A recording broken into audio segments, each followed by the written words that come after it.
暗くなってきたな。少しは骨のある相手とファイトできるといいな。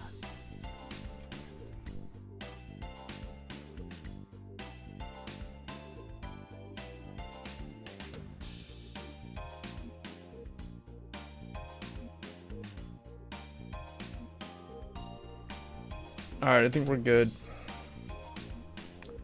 Let me do one thing. Okay. I gotta get my character fights in, and then, let me see, I think it did Asuka already. Really waiting for double drops. I think once I get double drops, we'll be good. For Dark Irregulars.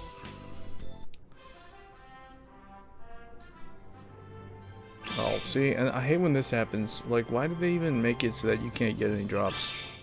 What's the point of that? The game's already so chance-based anyway, and they go and they add stuff like that.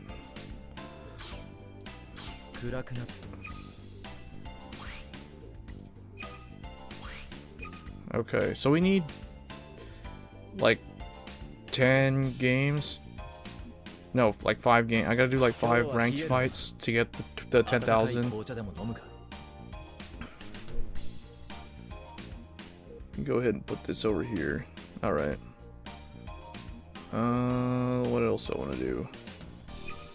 Oh, there was an announcement actually for the game. Oh, so there's pickup gacha that's been announced, and it looks like Royal Paladin will be first. So that's June 10th through the 12th, which means that's going to be starting tomorrow, actually, after the maintenance. And then looks like Kagero is on the weekend, this weekend, and then the middle of next week is OTT, and then we have Nova Grappler, which will be the weekend, the following weekend. And then Shadow Paladin will be the middle of the following week, like 2 weeks from now. So for those who are looking to build any of these decks, this is the time to do it. Or those are the times to wait. If you want to save up packs to better your chances of getting the cards you need, then this is the smart way to do it. Is to wait for the clan that you want, rather than just trying to high roll. Everything on the main gacha. So it looks like the pickup triple R cards are, so it looks like it's just everything, all the old cards, the new cards, the cards from last month for those specific clans. I like that they did this though, because that means they recognize that some people, hey Keyshawn Francis, what's going on? I like that they do this though. I like that they have specific clan gachas so that they recognize that some people only play like 1 or 2 clans, and they don't really care to pull, like, for instance, like in my case, back in May, I didn't want to play Royals at all. Like, I didn't want to play Garmor or Galahad. But on top of that, I kept pulling the old cards. Like, I pulled King of Knights Alfred at least once during the May gacha, like the Banquet of Divas gacha, and then I pulled like a 5th Gancelot and a bunch of Soul Saver dragons. I didn't like that, so I'm glad that they're actually splitting it up so you have specific gachas. Now, I think, if I remember last month when they did this, it did not eliminate the chance of pulling the other clan cards, unless I was wrong there, unless I'm stating this wrong, but I think it's still everything, but the percentages for these specific clans go up during those specific days. So, but this is the way to get it. Like, if those who are wanting to build Shadow Paladin, for example, they're the most notable example because they're the brand new clan. So, if you've been saving up, or if you don't want to, like, run the chance of getting unlucky, I guess, you would wait until June 22nd to open the packs for Shadow Paladin. Now, it's funny how they do that, because that indicates that you have to wait, like, literally 2 weeks to be able to do that. And the funny thing is, or the ironic thing is, I guess they plan it that way on purpose, because the following week, after the Shadow Paladin gacha goes out, we're going to be getting the new set, like the one that has Gold Paladin, Narukami, Great Nature, and Angel Feathers. So that's kind of interesting. And I think if you follow the Vanguard Zero Twitter, they show you a calendar that shows all the events, like when things are going to happen. Like that's how we know the White Day event is going to happen before it's announced, or like before you see it announced in game. And then it's the same thing with the next clan event, which is going to be Neo Nectar, for those wondering. And Neo Nectar is going to be pretty good. I'm definitely going to be maining Neo Nectar, like right as they're available. I'll be trying to build that deck. So I'll be maining Shadow Paladin and Neo Nectar. And I guess I'll try to pull Azure Dragon, so I can try playing that. But Azure Dragon is not really a priority of mine. So I in terms of the material for Nova Grappler, I don't know if I'll be able to get enough of those orbs to craft those two. I got a whole bunch of the crystals, but that's just because they just kept handing me Perfect Raizers last time. So, hey, Wasprey Gamings, what's going on? Welcome to the stream. Alright, but in terms of what do I have to do today, I need to do the White Day event. I haven't done anything. I need to get 10,000 VP, so let's go ahead and get those VP points from doing ranked. Let's see. I guess we'll try... Here, let's try this Blaze deck out. And then we'll switch decks. I'll do this one, and then I'll try a different one. Hey, Asterix. Yeah, I want to play Neo Nectar. I try to play all the limited time clan events, like the free, I don't want to call them free-to-play clan events, but you know what I mean, like the limited time ones, like Grand Blue, Spike Brothers, Neo Nectar. I guess eventually we get Tachikaze. I think. I don't know. I would assume. And also Mega Calling, but I don't know when. It's kind of weird because they're still not out in the Japanese game, and the Japanese game is like way beyond when Mega Calling and Tachikaze should have already been released. So I don't know. I would play them though if they were available. Alright, we're using my anti-meta deck, but this is a VP farmer, so we're just gonna go ahead and try to finish this quick.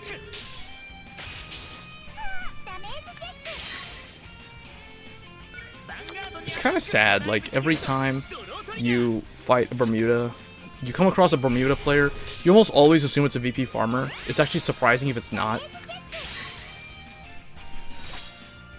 Yeah, stamina. So, see, I honestly almost never refill my stamina except during the clan events. Like, I tend to probably spend maybe 1,000 gems or more, maybe 1,000 to 2,000 gems during the clan event over the course of like the week that the clan event is available.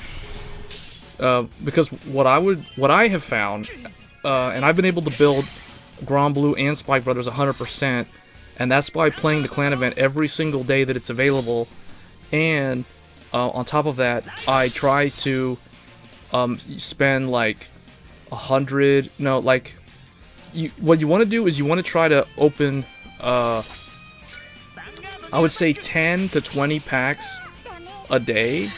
So, and that will require spending stamina refills, like on multiple days. So that's why I save up my gems for those stamina refills for the clan events. And so far it's worked out for me. But it like I'll tell you, I got much luckier with Grand Blue. No, actually no. I was unlucky with Grand Blue. I had to spend way more stamina gems, or like spend a lot of gems to refill stamina during the Grand Blue event because I was unlucky. Like, I didn't have a single triple R until I think the 4th day in of that event. But with Spike Brothers, it was the complete opposite. It was like I pulled 2 Juggernaut Maxims like in the first day, and then I got like a Cyfried somewhere in the middle, and then I just eventually just got everything I needed, like by the end of the event.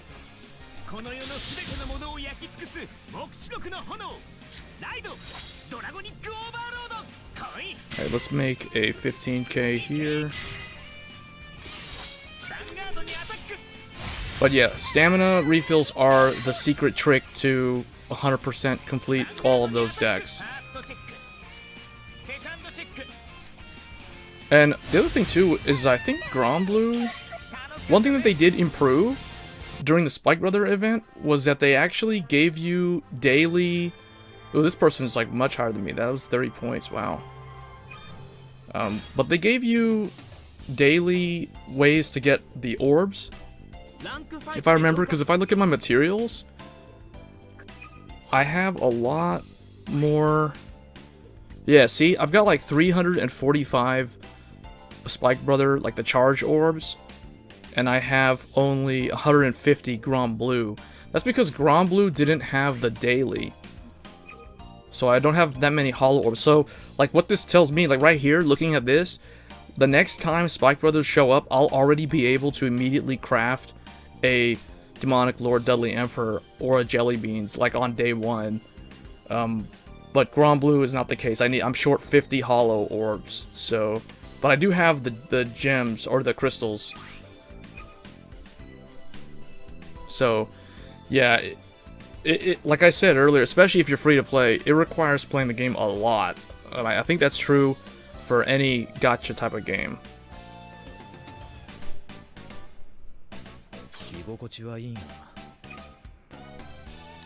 But see, like I've saved up 2,000, right now just a little over 2,000 gems, so I'm saving all of these for the Neo Nectar event. I haven't done it. I think I did 1 or 2 stamina refills while I was working on the story, just to unlock the next story, because I think like during the story there were some requirements like win 20 character fights on difficulty normal or greater. So I wanted to get that out of the way, because I knew, like, okay, I'll spend like 100 gems to refill stamina to get those last like 4 or 5 character fights that I need. And then, because I know that as soon as I unlock the grade up and I hit like grade 33 or whatever the example grade number would be, then I would have stamina maxed out again on top of that. So I just kind of like rush story. Now, there is a strategy to keep your grade level not maxed out, so that you can use the stamina, like you can actually use the story mode to refill the stamina without having to expend gems. That way you can use that on the character fights for the materials, for the like the tickets, or I guess in the case of the Grand Blue it was the bandanas, so you get more bandanas without having to spend that many gems. Yeah. Yeah, it wants you to win a whole bunch of character fights. And the only reason why I did that was because I wanted the 110. I just wanted to max out the stamina gauge, because I try to always constantly keep the stamina as low as possible, so that I'm always able to do a character fight. I try to max out the number of character fights I can do every day, so that way I just get more crafting materials in. And that's been working out. So I just maxed the grade for that 110 maximum. And at the same token, you're saving up a bunch of gems anyway, so I'll just end up using the gems on the Neo Nectar event, whereas in this case I use the grade up stamina, the free stamina reset or refill for the character fights, because like I was trying to do, I had to do that to unlock Ren on very hard, for example. Like hard and very hard, I had to spend like 200 gems. I had to refill the bar a couple times to get the friend level up, so I could unlock the next tier, because I wanted to craft that final Nevin. That's the main reason why I ended up doing it that way.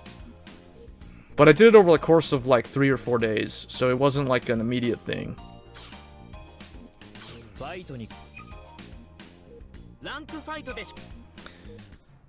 Alright, let's see. Let's try Blaze again. Let's see if we can go up against an actual player.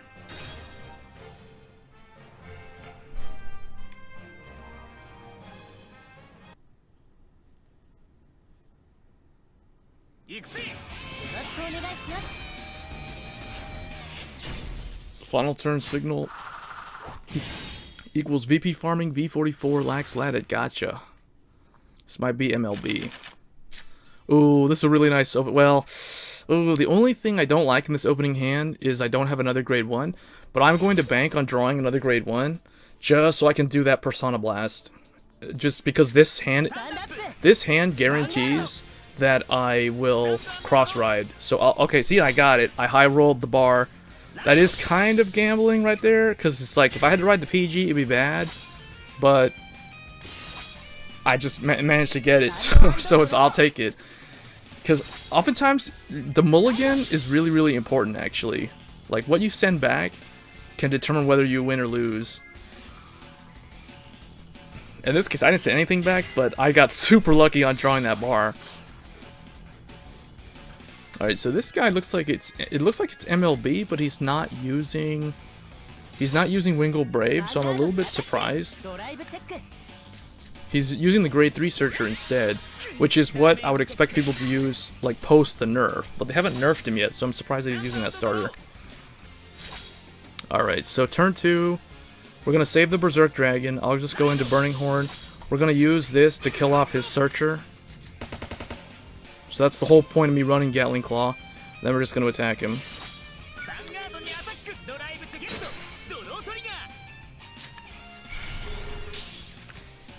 I try to conserve my Berserk Dragons for when I can actually use them to blow up boosters, because destroying an opponent's booster in this game is very, very valuable.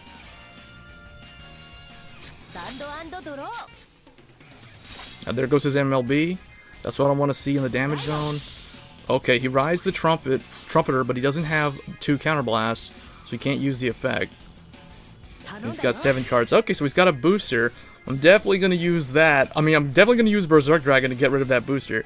Because you don't want MLB to have a booster, because that's the trick. When you're cross-ridden at 13, you always want to try to keep MLB at 12. So that he has to, like, bank on a trigger to hit. Alright, that's the second PG, that's good. Alright, so now we ride Dragonic Overlord. We're just going to slowly get our way up to cross-ride.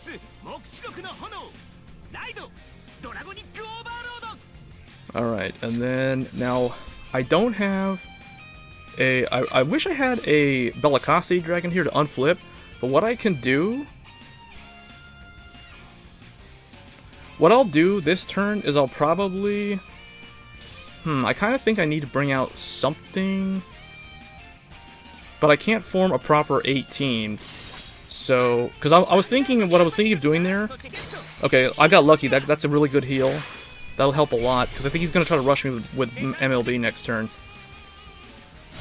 Because see, what I'm thinking of doing was using Kimnara to snipe the Marin, but I think I'll wait until next turn to do that.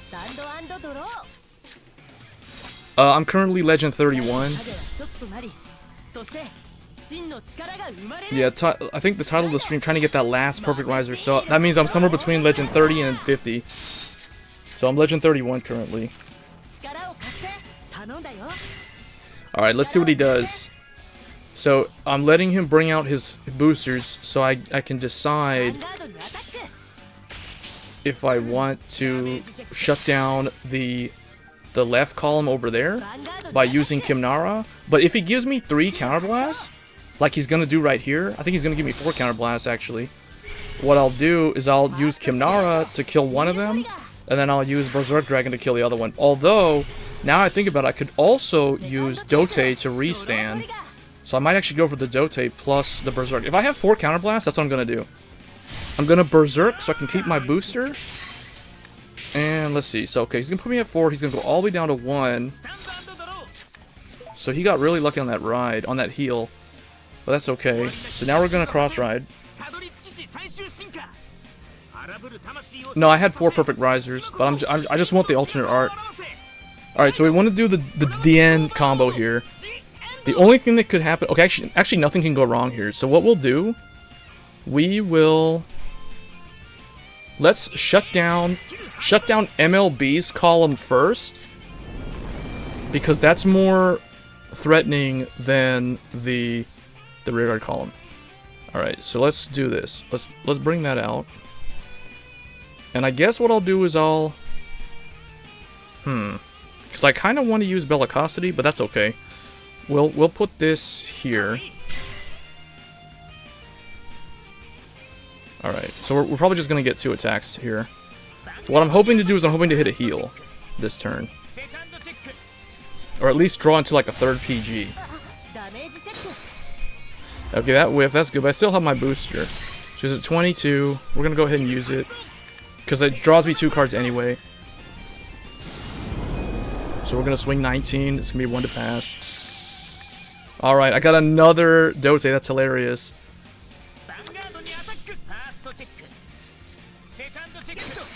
And we got the heal. That's gonna be key.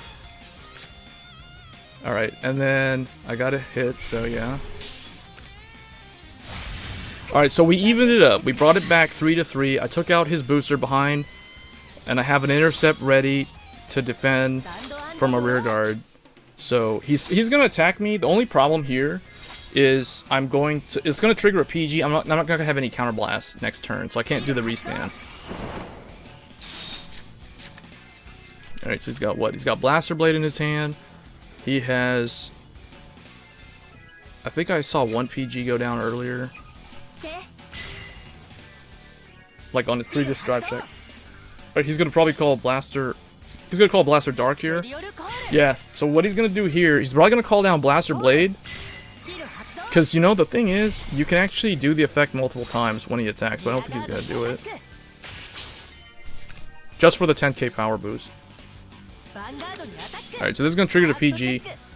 Okay, that's 1 PG that he has at the bottom of the deck. That's very important to remember. So he has a PG at position 18. Alright, and then this is going to deal me 1 damage. See, notice he's having to keep putting in a booster behind MLB. So I don't know, man. I guess I'm going to have to use Kimnara on that booster. I don't have enough counterblast to redo the restand play, so what I'm probably gonna do here is kill the Pegasus. Or what do you guys think? Should I kill Marin with Kimnara, or should I kill the Pegasus? We're gonna have to bring out Bellicosity, though. I know that, and I may have to bring out. Cause let's think.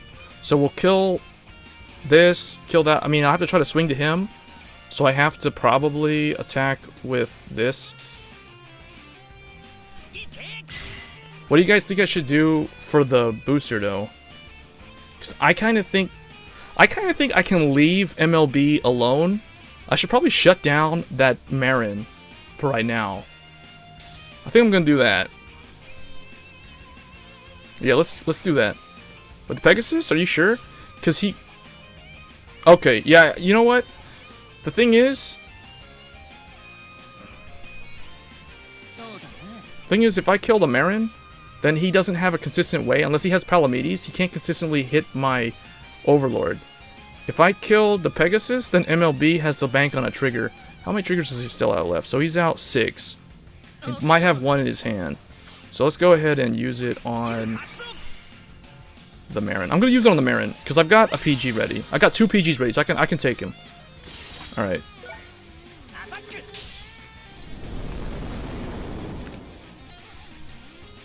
I'm gonna use it on Marin because I want only MLB to attack me, and I can afford to block him twice. And we get another heal. I think it's my last one. Yeah, that's my last heal.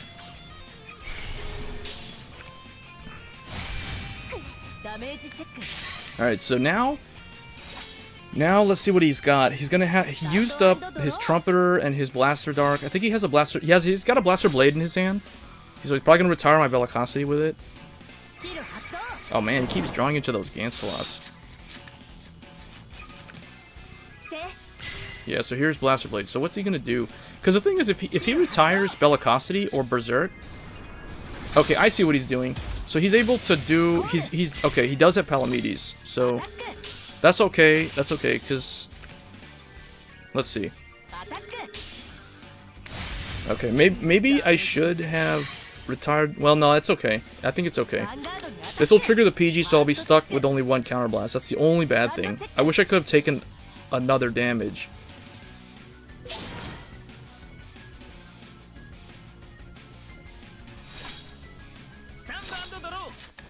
Alright, so we got Airmo. Let's see, we can't use Berserk. I might have to just kill Palamedes this turn. How do I want to do this? I may have to just bring down the N over here and just forego the restand play at this point, because I'll kill Palamedes So I need 2 attacks. Here, let's keep Palamedes actually, because I can block that guy. Let's see. Do I want to call the Airmo? I guess we'll call the Airmo. Yeah, we'll keep Palamedes, because Palamedes can deal me the 1 damage. He can deal that 1 damage to me, so I can get the counterblast that I need.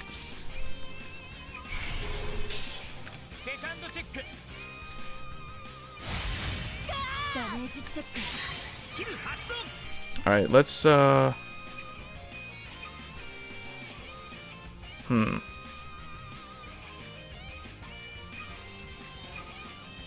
Don't invoke. We'll keep Overlord, because I might need him. I might need him for a final turn. We'll see.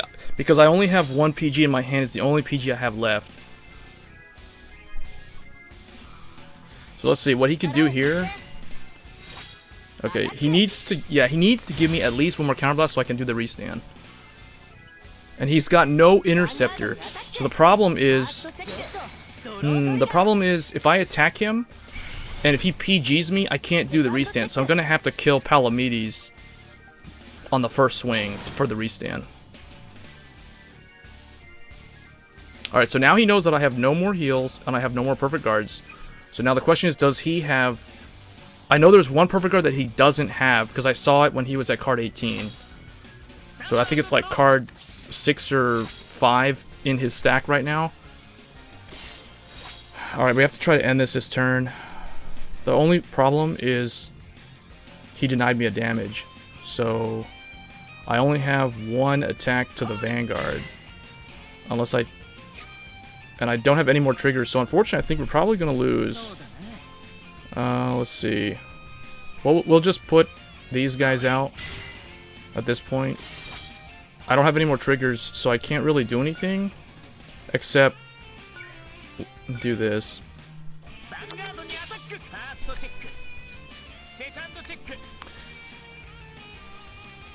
And of course, okay, so he had that. So we probably were better off killing the Pegasus booster in the long run. But we'll see. Because he still has to deal me... He'll attack me and put me at 5 with MLB, so I'll still be alive. But the question is, does he have another Palamedes to put me at 4, and then he can win? If he's got the Palamedes, he won. If not, then he has to somehow form a 13k attack from a rearguard column to me to win this turn. Otherwise, I'll probably win next turn. Okay, so he's gonna win. It depends. If he attacks me with MLB first... Let's see what he does here. Okay, I'm not sure why he did that. That won't make a difference, but okay. Alright, so it looks like we're gonna lose. So, oh man, okay, I guess I should have... Does he have any triggers left? Yeah, he's still got heals. Yeah, he's got against lots. Alright, unfortunately that's just gonna be a loss.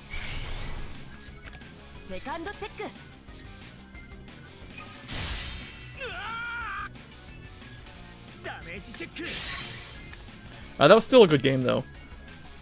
I needed at least 1 interceptor on the turn where I had the last PG in my hand.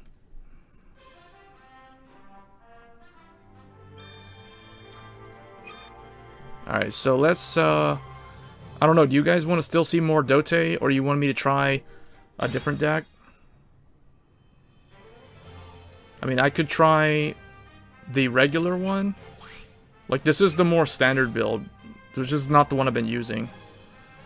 Or we could try something completely different. I could play Reindeer, I could play Spike Brothers, I could play Phantom Blaster. I'll even play Grand Blue if you guys want to see Grand Blue. Doesn't really matter to me. I'll do Solus OTT again.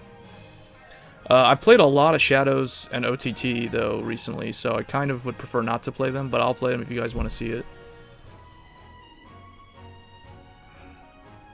Enigman, Dark Irregulars, even Amber Dragon or Galahad. I haven't used Galahad in a long, long time. Use BT. Okay. Alright, so You want to see Reindeer, or you want to see... Well, my Riviere deck, I need the 4th Riviere, so I guess I'll just use the Reindeer deck. Oh, someone said Grand Blue. Alright, we'll do Grand Blue next. We'll do BT this one, then Grand Blue the following one.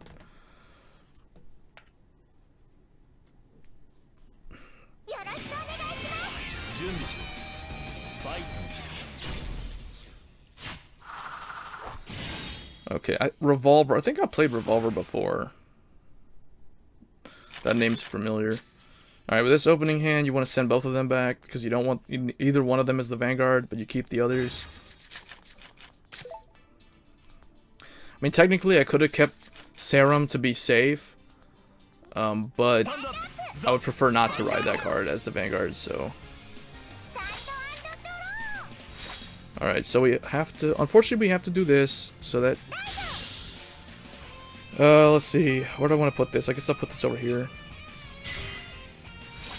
The reason why I'm doing that is because I have Top Isle Aqua, and Top Isle Aqua will be the Vanguard.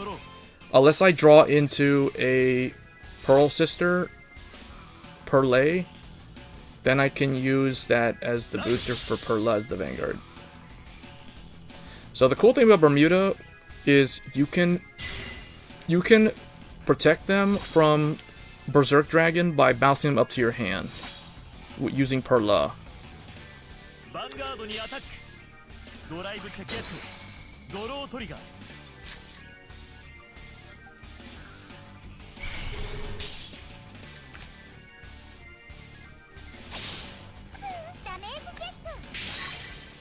Okay, that's grade 2. That's okay.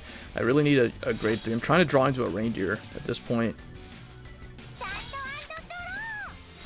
Alright, so now what we'll do, we'll probably go into Top Isle Aqua. I'm trying to think though, I could also go into Perla, use Claire to bounce, or to... How do I want to do this? I guess, let's see, that'll be 12 if I put that on her. 12, 7 and 5 is 12. Do that. We can do... I don't want to use her just yet. So we'll, I can do 18 here. And then we could do... I guess I'm overthinking this. What I'll do is I'll just deal him 1 damage. See if we check a crit. Okay.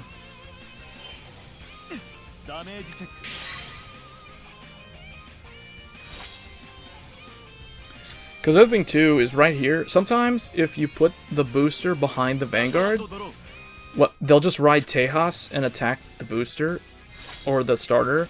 So let's see what he does. So if he has a second grade 2, he might try to use Tejas here. He's going for the streak in play. Okay, so he's gonna use... See, I don't know why he used that, actually. Because he... Alright, that means he has to commit... okay, he searched bar instead of the PG. So that means he's gonna call the bar down behind Bellicosity to refund the counterblast. So he decked in, but he did not... He doesn't get his drive check this turn, so... He's gonna do me 1 damage.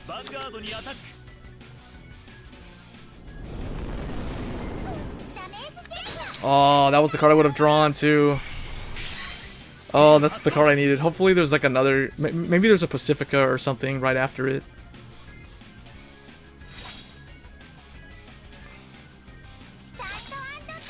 Oh, we got so lucky right there. Double Reindeer. That would have been a double crit too. If that was a twin drive attack. Okay, so now let's see what we can do. This has a swing to the Vanguard. So we can do... 13? That won't really matter. 17. So put this like this. And then... This would use Claire. Claire...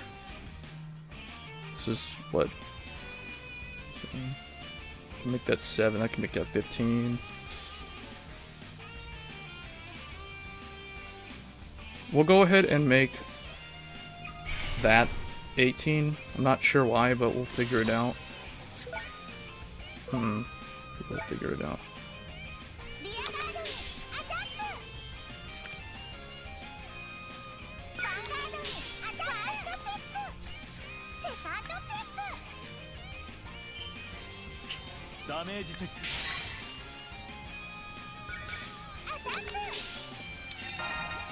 Well, I could have...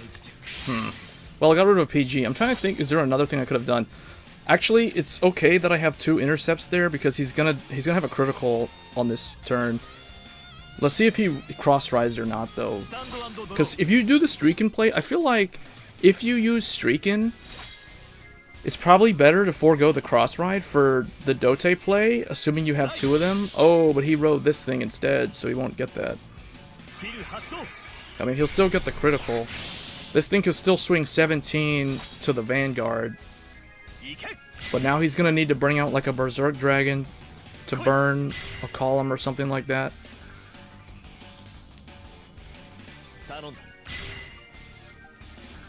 There's a 21k column, 20k column. Once I lose the interceptors. So he's just going to attack into... Well, he opened up with a ton of grade 3s.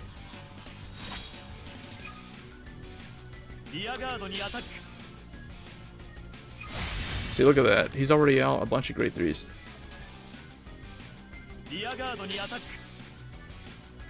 Yeah, he doesn't have any interceptors. So we can just swing to the Vanguard with all 3 columns. So what I'll do, in this case... I'm trying to think, like, what's the attack order? He's going to put me at 4 this turn, though. And he's probably going to use air mode to ditch something. He did not search the Perfect Guard in his hand. So potentially, if he doesn't have a Sentinel in his hand, I could double crit kill him here, but I don't think I'm going to have that, because I only have 3 crits left in the deck at this point. Okay, so he did not discard for Airmo. Alright. So we need to do... Okay, we can do... let's see. There isn't really a reason to use her skill.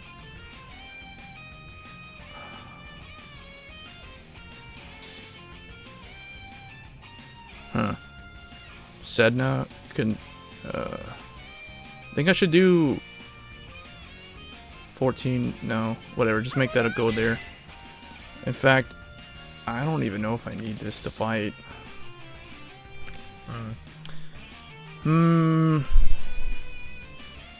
Alright, we'll do this. Put this like this. And then...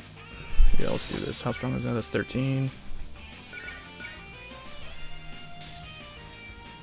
Do I really need to do that? Alright, let's just do this.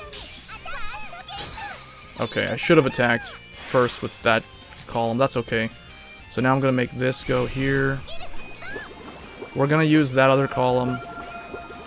It would be nice if that was a draw, actually. So what we'll do is we will... This isn't going to make a difference at this rate.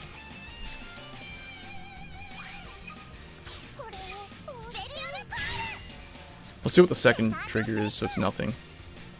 Alright, so that can hit over a defensive. And he lost a second PG. Oh, if only that was a little bit stronger. Alright. Let's do this. Watch this. So we're gonna do... That's a 21k. I want to kill the 21k column. And then we're going to attack him again to push him further. And then we're gonna bounce Wendell.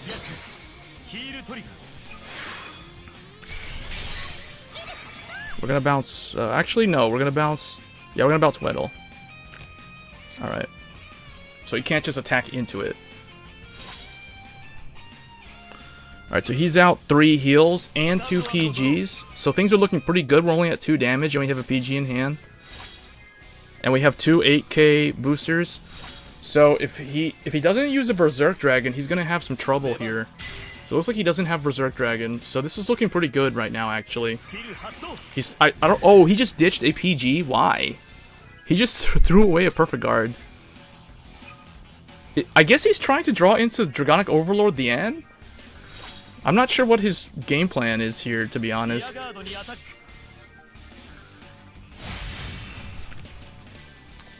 Yeah. But did you guys see what I did there? I protected Weddle from just being killed by an attacker.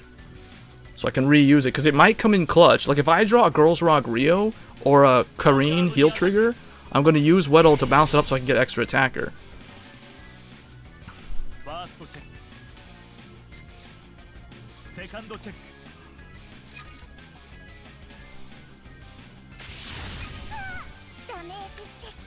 I'm surprised so far I haven't hit a single draw trigger yet. So I still got 4 of them in. I got 3 crits, 4 draws. My opponent looks like he's got 1 heal and 6 draws. Alright, so we finally drew into our draw. That's going to help a lot. So this is going to help a ton, actually. Alright, so what we're going to do here is we're going to move this back. We're going to use Sedna to kill... No, actually, you know what? You know what? We don't have to. We're gonna push him. We're gonna push him here. Let's see if he checks a defensive, though. Okay, he didn't get a defensive. Wow. Alright, that's 1 to pass. Oh, wow. Nothing. Okay, so now we're gonna try to... Let's see. He could actually kill me, now I think about it. Because he'll deal me, put me at 5, then I'll have to perfect guard. But let's see what he has. Alright, so that was the only PG he had. I guess he thinks he can win on the following turn. I don't know what that last card is in his hand. But this has been a pretty interesting game. I'm surprised. He had 1 perfect guard. He has no more perfect guards. And he only has 1 more heal. I still have 2 more heals. 3 draws. 2. He just has a bunch of draws. And the thing is, if he keeps drawing into cards, he doesn't have any more defensive cards except for... Okay, so he's gonna go... Okay, let's see what he does. So he'll do what? 1, 2, 3. I'll go to 5. Then I PG. Oh, okay. I might lose here, actually. This is gonna... Now, because he has Overlord, this will become a 6 damage heal scenario. He dumped his last heal. He has no more heals?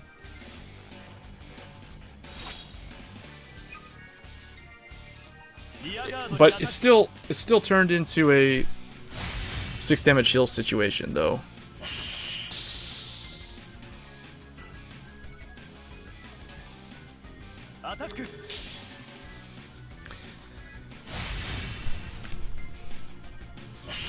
Alright, then now what he can do is this card can push me to 5. Yeah. And then he'll attack me with the Vanguard next.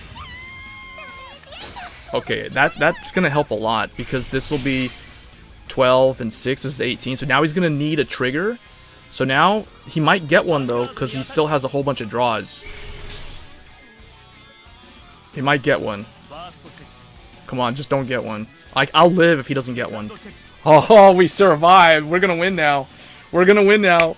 Guaranteed win, boys. You can't beat me now, because I'm gonna PG that. Emmy's gonna actually declare a final turn against Kai. This is hilarious.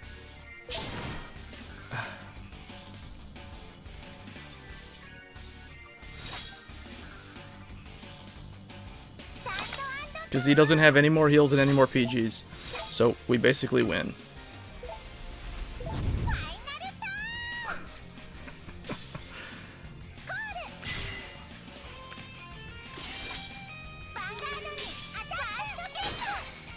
I should have just attacked with... Well, whatever. It doesn't really matter.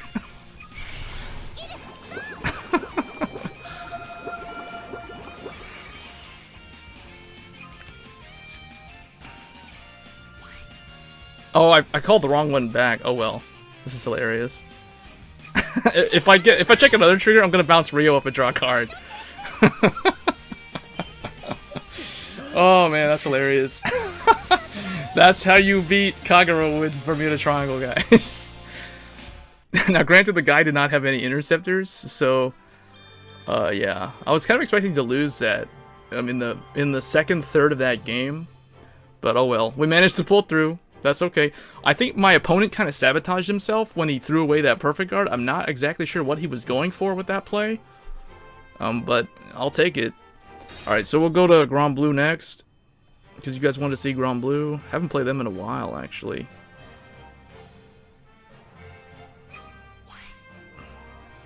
And I don't even think I have any other sleeves for them. So this is the build that I'll be using. I've refined it a bit since the last time I showcased it. So I've dropped Chappie to 3. I've upped Dandy Guy to 2. Originally I was running none of him at all, and now I have 2 of him. And I dropped Samurai down to 3, and I put Dancing Cutlass in at 1 still.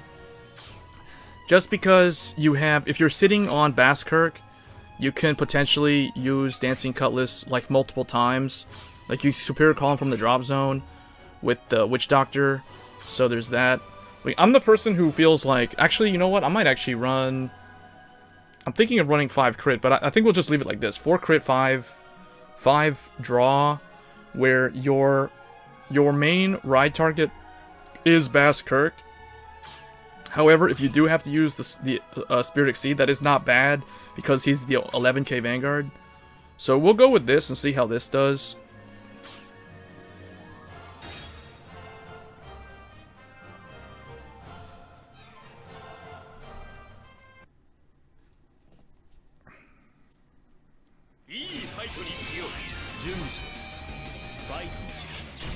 VP farming, no attack auto. So that means he's not using an auto clicker. It means it's somebody actually on the phone, probably. This is actually not a bad hand, but I would prefer to draw into a grade 3, so I'm just going to go with that. Okay, that's better. I've got Chappie in the opening hand. Chappie's always really good in the opening hand. Alright, that's definitely VP Farmer. As soon as you see Red Pulse Draco Kid, it's VP Farmer clapping time. We clap for VP Farmers. Oh, this is great. I got Spirit Exceed. Alright, let's do this. The Chappie only works on Rearguard, so we go Dandy Guy, Romero. This thing's an improper booster because it's 4k, so we put it behind the Vanguard. We will use... Am I going first? Yeah, I'm going first. Wait. Oh, no, I'm going second. Okay. So it's a VP Farmer, so we're immediately going to throw away... let's see. We'll get... not this. We'll just throw away Night Spirit, because at this rate, I already have him in my hand. I mean, I already have Spirit Exceed in my hand, so we'll just do this. Just rush him down. It's a VP Farmer, so it's free win. I like the sound effects that they put in the game, like for the different units. Like Chappie the Ghosty has that ghost attack sound.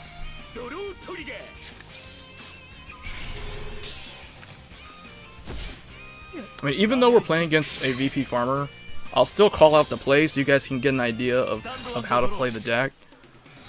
Like, for instance, on the next turn, with this hand, you want to ride the 10k Vanilla as the Vanguard.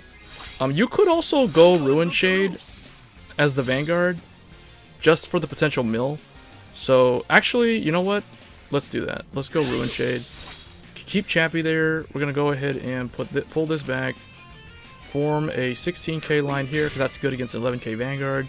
Then we're going to bring out this guy, because he'll be 11, because there's one of them in the drop zone. Alright, and then now, well, I don't even need to boost, so I'll do that. And then we'll be 11 plus 4, so we'll be 15 to 14. If he checks a trigger, we'll just need one to pass.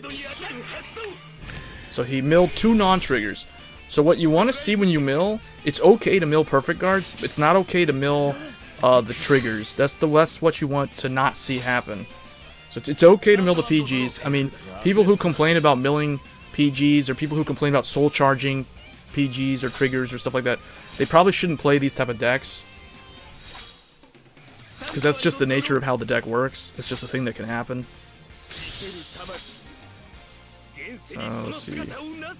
Alright, whatever. It's just going to be the same attack order.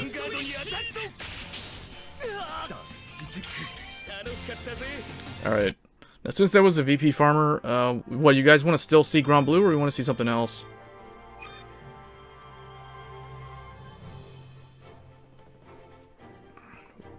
If the next match we win, we get Legend 32. But I can already tell that it seems easier to climb this week than last week. Because last week, I would only get like 10, 20 points per win. Like, I would never get like 30 points per win last week. Now, I guess if someone was starting at Legend 0 and they're going up against someone who's like already like Legend 30, then yeah, they would get 30 points.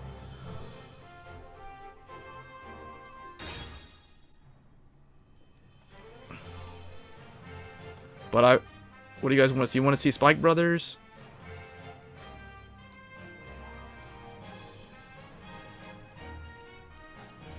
The only thing I don't really want to play is Imperial Daughter, because that deck is very, very slow, and it's not really good in this current meta, because it's bad against Perfect Raizers and it's bad against MLB.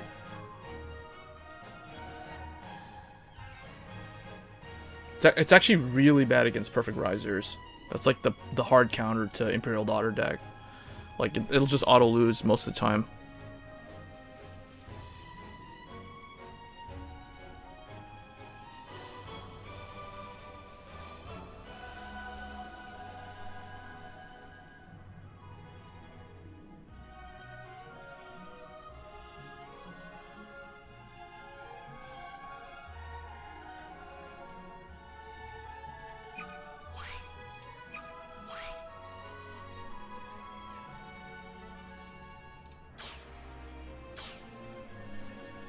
Actually, how many more do I need? Now I think about it. Oh, we have a character fight up. Alright, we need one more ranked fight to get the... Whether we win or lose, it doesn't matter. So I guess I will go... What do you guys want to see? Reindeer? No, we already saw that one. Spike Brothers? We did Grand Blue. Enigman, Raizers, even Dark Irregulars. Doesn't matter to me. I wish there was like a button that you could press that like randomly picks one of them. That would be pretty nice. Although that would be kind of weird if it picked the random anti-VP farmer deck that I have. The Pale Moon one, the one that has no heals.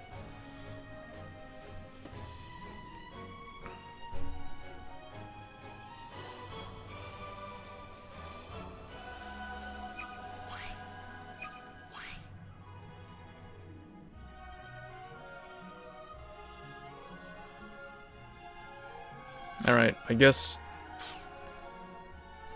I'll try, since no one's saying anything, I guess I'll try, Spike Brothers? Oh, Dark Irregular, okay. Dark Irregular's okay. Let's see. Yeah, this is incomplete, but I'll play it. I still need 2 more Idle Rose. And maybe a 4th Doreen, but I think we'll be fine.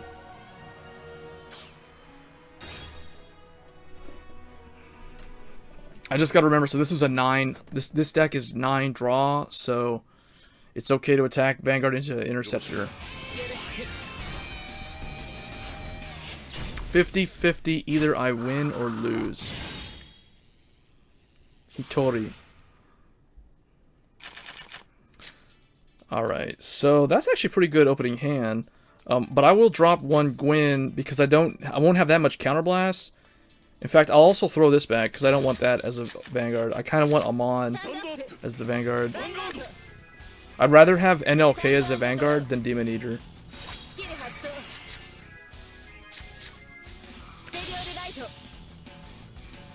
Now, this person... Okay, that person's VP farming. Another one. See, last week when I was playing, I would almost never come across a VP farmer, at least like in the first part of the week. So here, what I'll do is, the primary ride is this, because you don't want to get rid of Doreen. And this thing, you can put it to the left or right. Again, it depends on the matchup. Oh, we Soul Charge Doreen. So now what I'll do is I'll put Doreen behind the Vanguard. Or actually... So this is 11. 7 plus 5 is 12. So see, it won't really matter. So what we'll do is we'll just do... Here, I'll just play normal so you guys see the attack pattern. Because normally against VP Farmer, I'll just like bring out my Sentinels at the beginning, but I'm just going to kind of show you guys how I set up the field. Because what you want to do, like if you don't have Amon, then you're going to want to put Doreen... At some point you're going to want a Doreen behind your Vanguard, because if you're on NLK, NLK will soul charge every turn, so that will make NLK go to 13, and then Doreen will go to 9, so that'll automatically make a 22k column, which will hit over defensive triggers down the center line. Now that's good on NLK, because later on NLK is going to want to have that critical when you're at 5 damage. So here, we'll just go into this, to Soul Charge, and now Doreen's going to power up. Oh wait, oh never mind, I made a mistake. It's during main phase only. So now we're going to bring this over here, and now Doreen's going to power up. So it's 18 in the middle, that hits over defensive. Now we're going to bring this guy over here. So once we're at 12 soul, I mean not at 12 soul, once we're at 6 soul, this guy will be a 12k attacker right here. So right now it's 14 and 18, so you're going to want to go like this. And sometimes when your Vanguard and your Rearguard column are the same power, you're going to still, there will be situations where you want to prefer swinging with Vanguard first instead of, and save the Rearguard for the end, because that would be in the case of like a PG going off.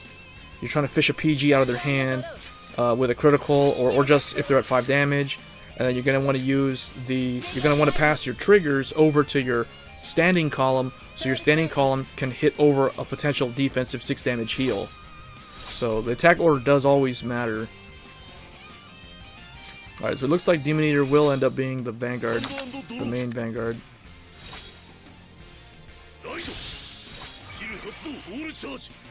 Alright, so that powers up, he powers up. That gives us a 6 soul. And then now, like, what you could do is you could, what I would do, unless I knew I needed to bring an Interceptor, I would just bring out Doreen, put it here, like this, and use this to fight. Because this is 13 to a cross ride. And I'm conserving my Interceptor. So see, like right here, we want to fish out the PG, but this is the stronger column, so I would still actually swing like this first to fish the PG out.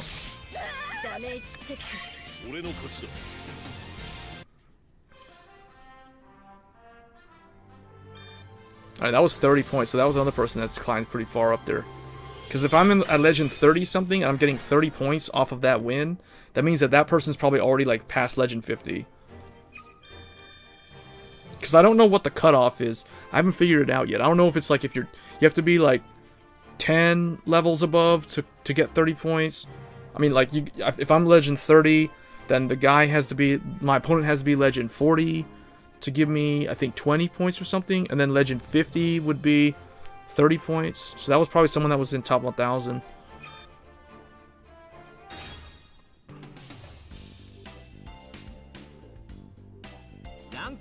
Alright, that gave us our 50,000 VP for the day. And now we need to do a character fight. And let me see, I think I exhausted all these. No, I still got a couple of those. I think I still have a bunch of Kamui.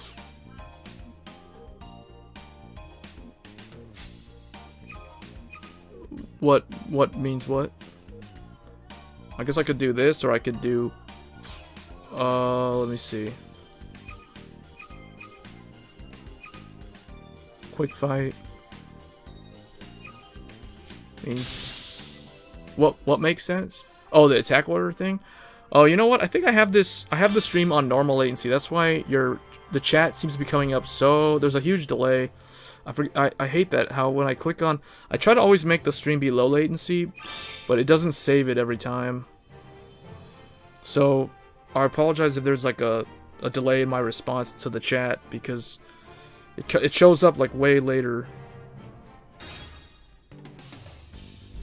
I have to remember that every single time I start one of these streams.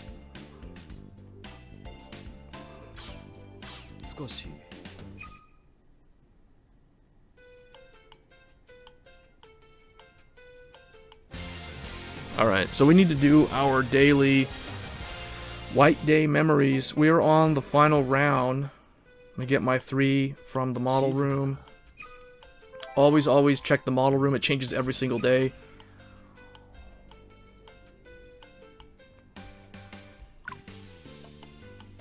That's funny how they put... It's the first time I've actually seen Kenji in the room. I think I saw Kyo in there the other day, but Kenji's in there? That's kind of weird. Yeah, there's a delay. There's definitely a delay. コーヒーにも合うぞ。 It's good with coffee. Matcha. Ocha.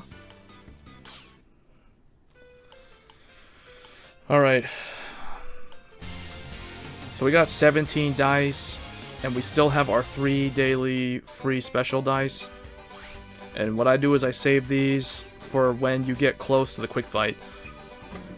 So my strategy on this is, so like right here, we're right next to the quick fight.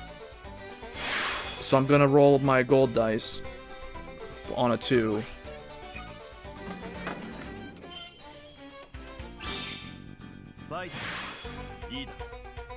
And I think Asuka is on quick fight. I think I've already beaten her on this, yeah.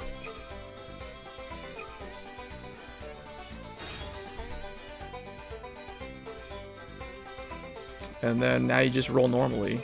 You just keep using the silver dice to go around the board, and you only ever use the gold dice to try to land on the quick fight. Or if you need to get like a triple R card, like a Dote or a Dragonic Overlord. But if you just need to land on that last card to unlock the boss fight, then that's when I would also use the gold dice.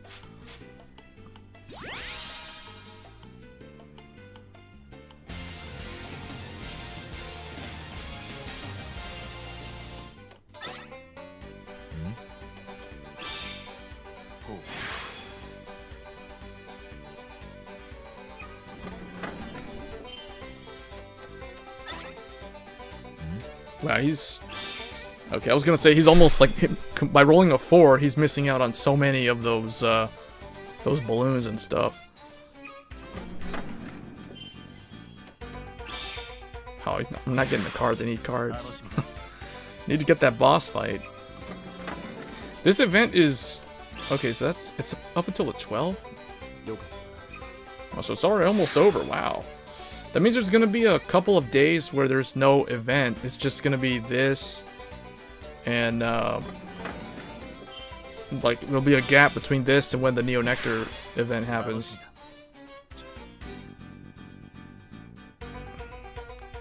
Oh yeah.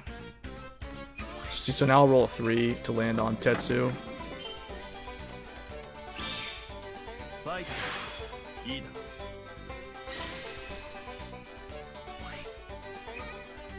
Yeah, for these sort of events, I usually never use gems on these. I only ever use the gems on the clan event.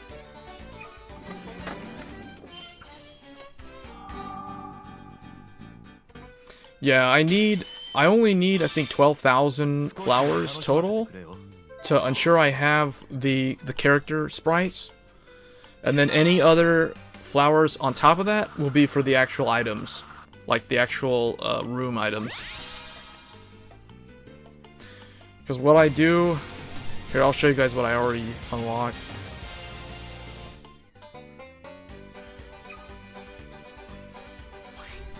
But see, I already unlocked the fight skins, the home skins, and the sleeves.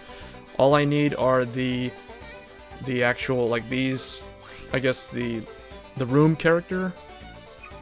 Because this is the only thing I missed out on the Valentine one. I did not get enough of the material. I forget what it was. The chocolates. I didn't get enough chocolate to get the Korin, like the character, the chibi character. This change can be made on. Okay, yeah, this one. So I have the Asuka one, but I don't have the Korin one of this.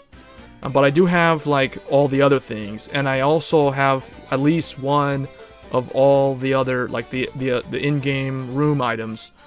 I always spend the remainder on the room items. I never get the room items at the beginning. And I never get the pack or the premium coin or the my room coin. These things are completely pointless. Like, you get enough of this already. Same thing with this, and same thing with this. That they're not. There's no reason to get those things. So you want to get all the Ren and Kai stuff, and then you'll just use all the excess on the room items. I mean, unless you really want the room items.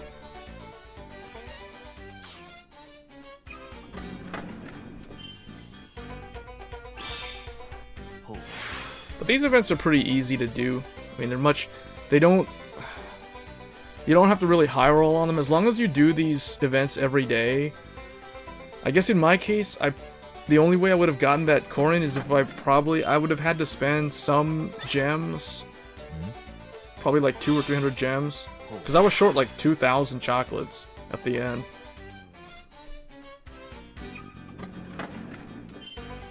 Man, I keep getting points. I'm not getting any of the cards. Keeps on landing on the flowers. Alright, see, so here, now that I only have one of these left, I only have a 1, I need to roll, I just have to roll regular. So we rolled a 4, so we overshoot that one. Okay, that's a bummer, but oh well.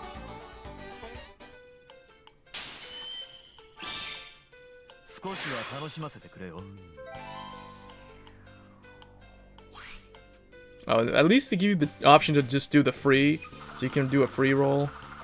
You still might get it, and if not, it's whatever. I guess the only day where you would actually want to spend gems on this is the very, very last day. I mean, I probably could have done that. There we go, finally got some cards. Oh, I think this might unlock the fight. Here we go. Okay, so we got the boss fight. Boss fight time.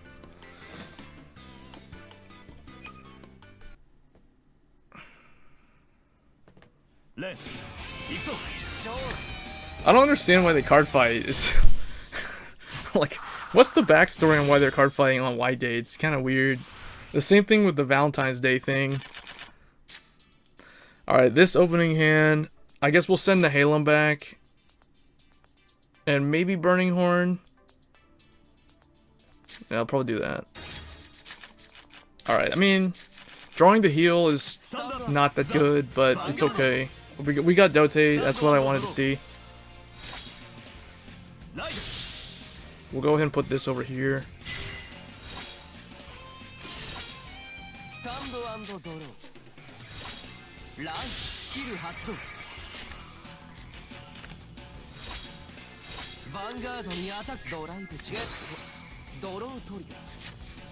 It's nice how when you play against the computer there's no lag. It's like, it's instantaneous.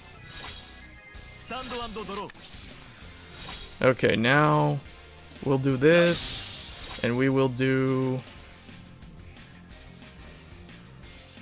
this to deal him a damage, I guess.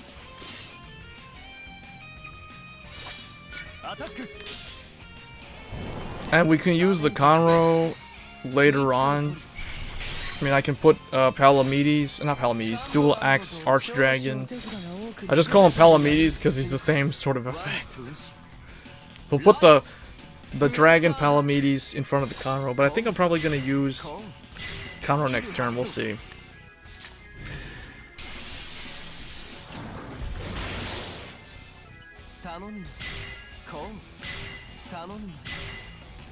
Alright, full board. Wow. That center column is already 20k column right there, so he can hit over the defensive. So I'm going to go to 3, unless I check a heal.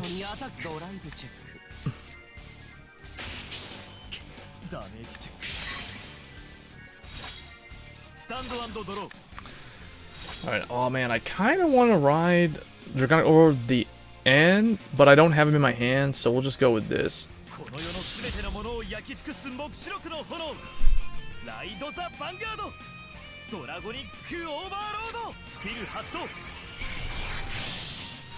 Alright, and then now what we do is we just go, actually, should we get Conroe? I guess we'll get the,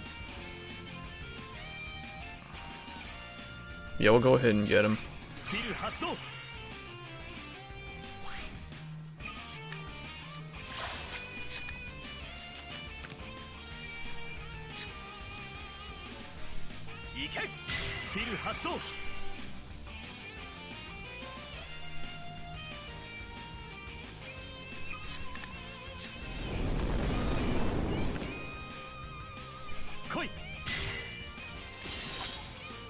Oh wait, what?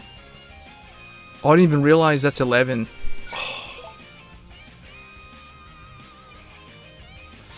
Oh, that's bad. I messed up. I could have gotten a crit in that turn. Oh well. Because Palamedes, or not Palamedes, but you know, Archdragon would have been 13, but he filled up the whole board.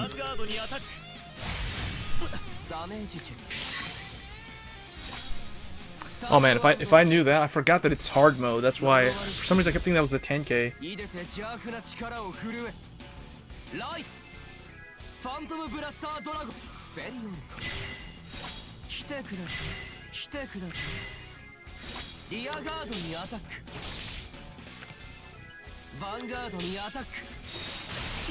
I got lagged in the story mode. Yeah, I don't know. But it'll never say the opponent disconnected, right? It'll always show something like, oh, we lost the end. Oh, we lost another the end. I can't. I'll still cross ride, but I don't know because he's 12, so I have to cross ride. At least now I have a bunch of boosters.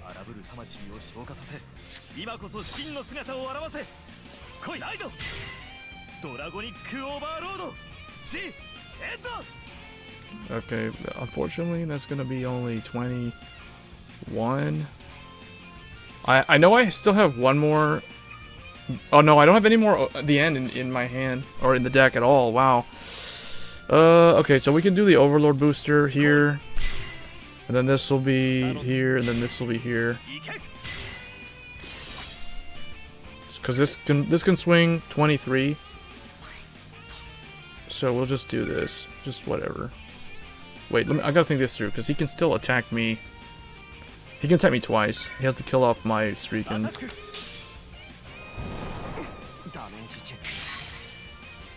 He'll go to 22. Can still hit over it. It's hard mode, so I have to go all the way to 6, though. Whatever. Let's just see what happens.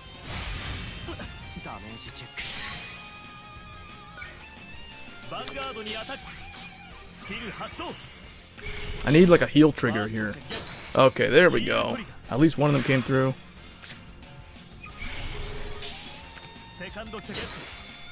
Wait, what?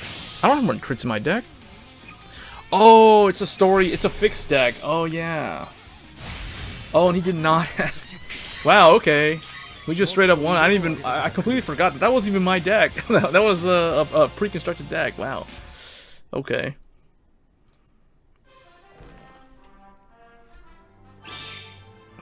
Alright, well that's the 2,000 flowers. Now we're done.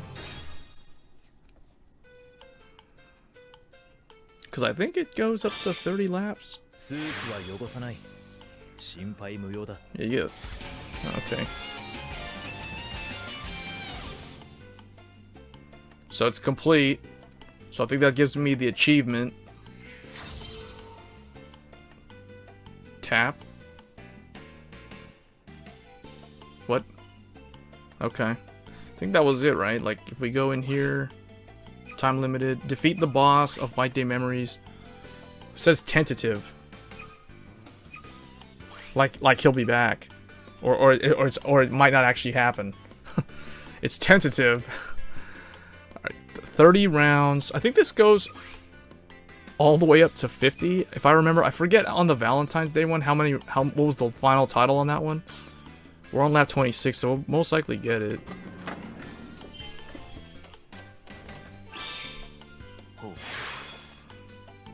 So now at this point, all you gotta do... Now it's all about just getting the flowers.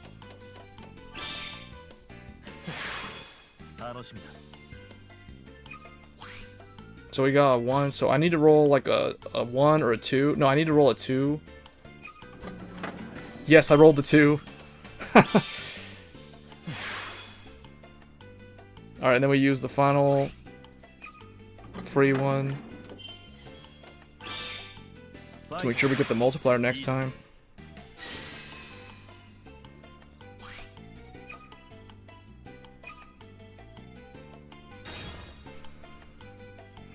And now I think I only can get one more dice later, so I'll grab that later on. That's basically it. Those are fun events. I prefer the clan events though, but the clan events can be a little bit more stressful if you're not getting the cards you need on the pulls. That's the only bad thing about the clan event. But I can't wait to play Neo Nectar though, because Neo Nectar, I think back to when I played Neo Nectar in G series. I had I'm trying to think. In G series, obviously there's Asha, but there was also they gave support for Arboros at one point, and then also Musketeers. I remember Musketeers in Legion. I don't really remember Musketeers that much in the Stride format. But I think it's kind of weird how they're doing the Neo Nectar thing though, because they put my Tobita as the main, like the representative for the clan, rather than that one. I forgot the name of the girl in the high school in like season 3 Vanguard. She was the student council. She was the girl in the student council that had the glasses. And she was actually the one who made Naoki get reversed, if I remember.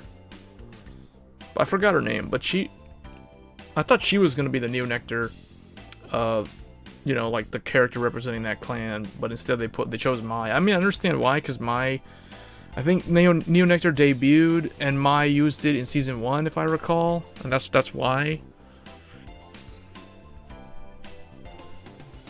Oh, because it was in the story, right? But Mai didn't use it in this story mode though, or did she? I gotta remember. Now I gotta go look back at chapter.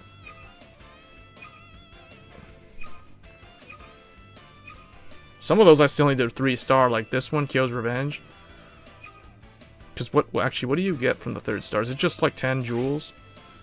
It's 10 gems. I don't know if that's really worth bothering with right now. I'd rather save the stamina for the character fights. But there was one where they did the, where Grand Blue shows up. Oh, not Grand Blue, Neo Nectar. No, it doesn't look like it was any of these. Maybe here? No. No. What is this? No. Oracle Think Tank? No.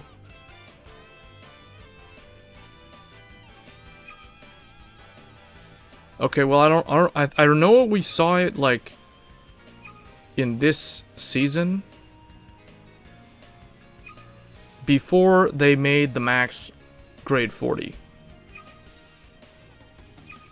Like back when it was still grade 30 was the max. I just forget where it is.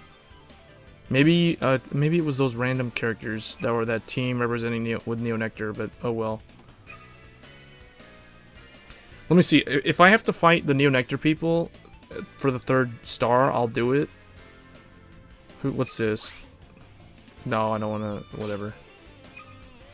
Who do these people use? I forget who these people use. Novagra, no. Wait. Is this the Team Flower? I forget what these people use. There was a team in the story that used the Neo Nectar. Team Wildflower, I think was the name. Golden Glow. No, that's Royal Paladin. What's this? Wait, Songstress of the Sea? No, this is Bermuda. Oh yeah, wait, this is Bermuda versus. This is it. This is the episode where Neo Nectar gets introduced. But I think you actually fight them again. There's a team in the tournament that uses them.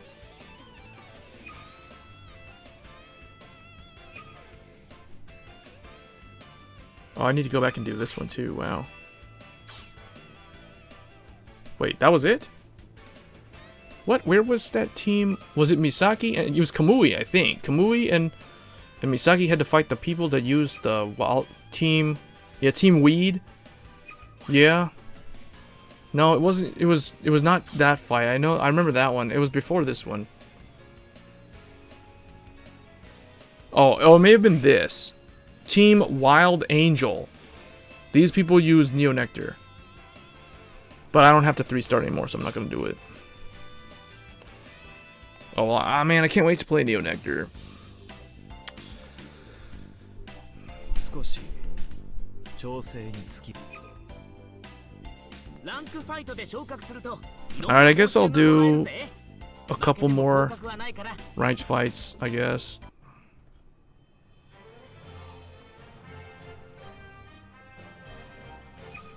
Did I put my risers in? Okay, yeah, see, I got 3 of them. I kind of want the 4th one, just because I can't stand, like, running different artworks in the deck. Like, I like to have the cards, the different artwork cards, but when I actually play the deck, I kind of want all of them to be the same artwork. It really irks me that my Kagero deck I only have 3 of the SP art. This one, I only have 3 of that, so I don't like how this looks. Like, I hate how there's that one Overlord like this, and the other 3 look like that. It just, I just can't stand how that looks. They all need to be the same art.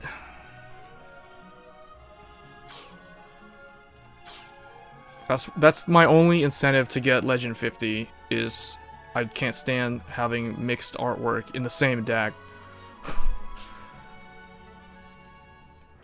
I want it to be like this. All the same.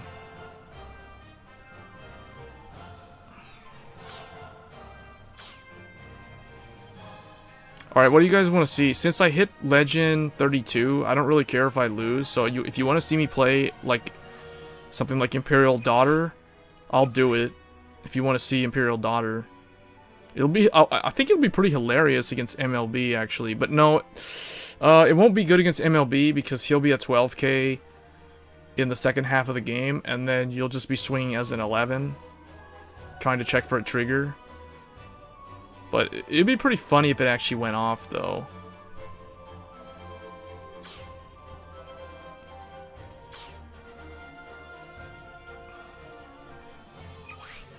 Or we can continue to troll with Gatling Claw.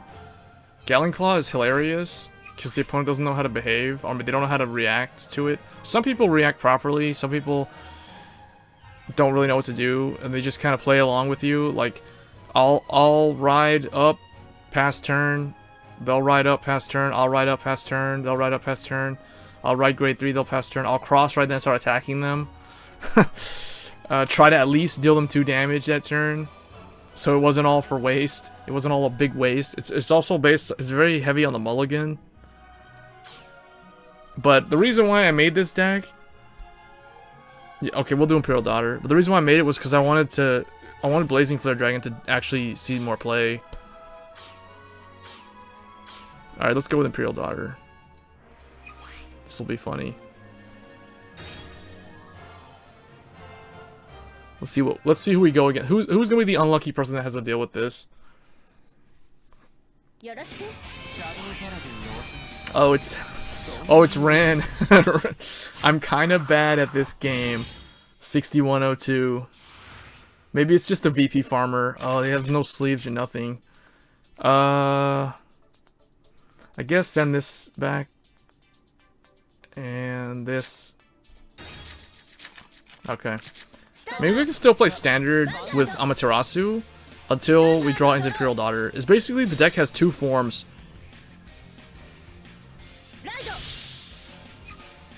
Alright, what I do is I check the card. If I like it, I keep it. If I don't like it, I throw it away. And because it's Imperial Daughter, we place it on the top, and now we draw it with Dark Cat. Alright, then we just pass turn.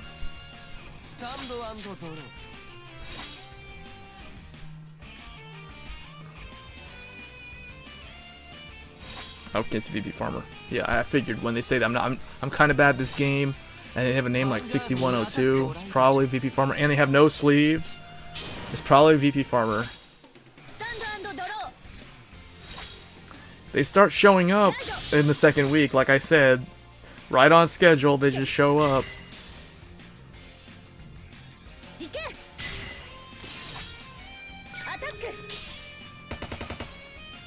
I like the attack animations. Like, I like how the characters that have guns use the gun.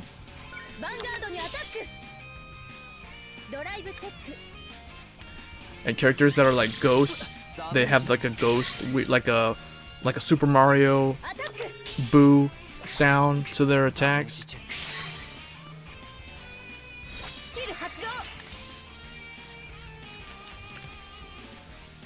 Okay, because it's VP Farmer, we're not going to really use Imperial Daughter, but I'm still showing how I would actually play. Like, okay, obviously I would not call this down, but like the way I use Dark Cat and Cocoa is how I would use it normally.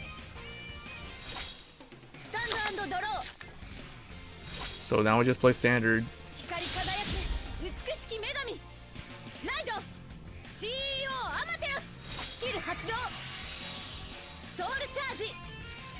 Oh, that's a crit. Place it on the top. Bring this back. Well, it doesn't really matter. Just do this, because I know it's a critical. Yes, this is gonna be game.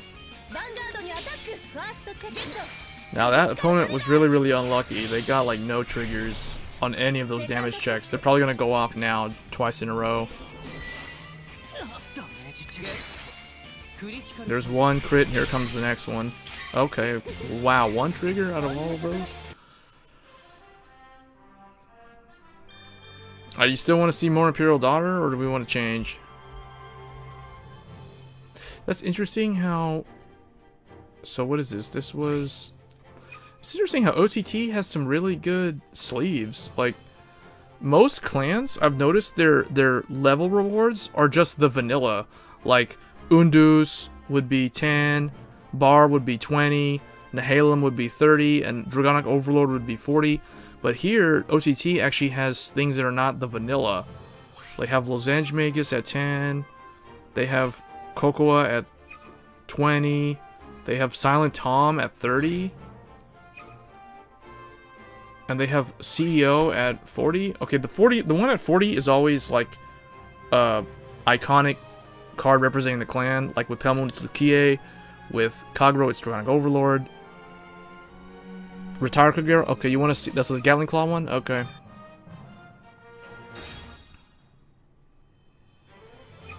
That's Blaze. All right, Miwa.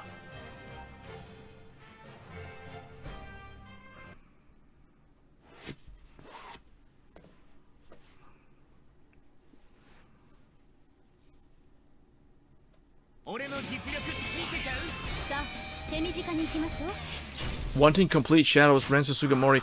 So this is probably another VP farmer. Usually, I don't know what it is about Royal Paladin, but apparently the thing to do, well, not always, but the thing that I've seen a lot of players do, if they're VP farming with Royal Paladin, is they pick Corrin with the Valentine's Day stuff.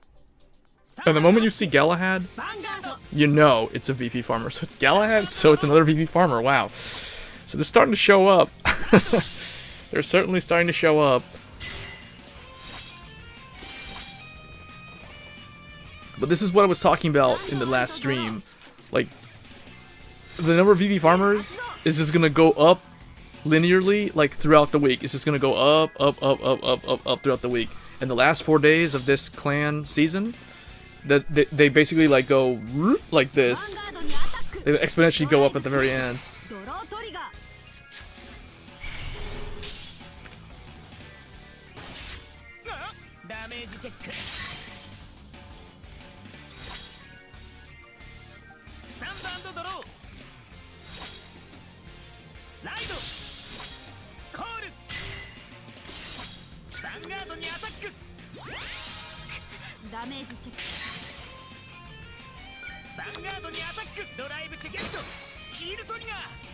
Oh, he had to heal that. I didn't want to heal.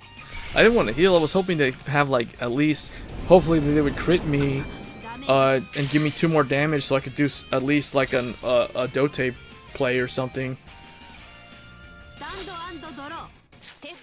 That's why a word of advice for those who want to know how to build a VP farmer deck.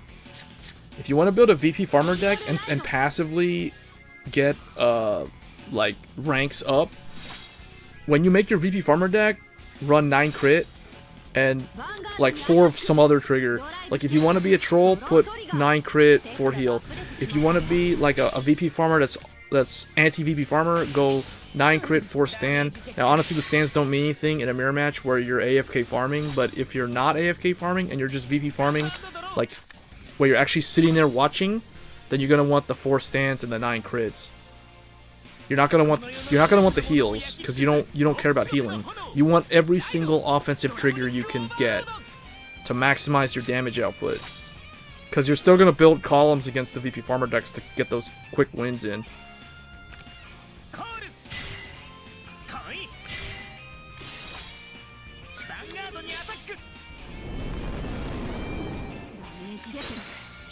See, this is dumb because I know why they put heals in, but it's stupid because it's dumb because it slows down the number of wins that the number of matches you can get in per hour. So it's just not as good as if you didn't run heals at all.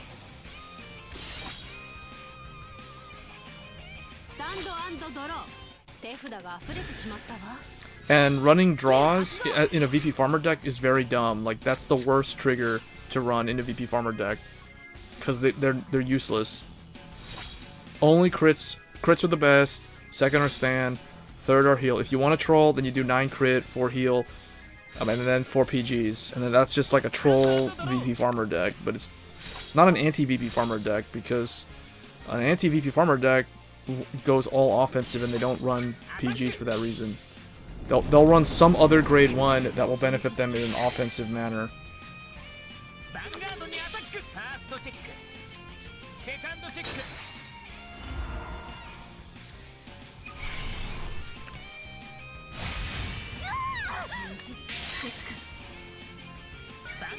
Watch my PG. Okay.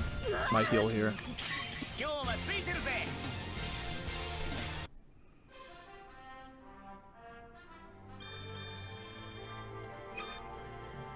Alright, let's try again because we didn't really get to showcase this one. But I'm thinking we should actually try Grand Blue again. Or maybe Dark Irregulars.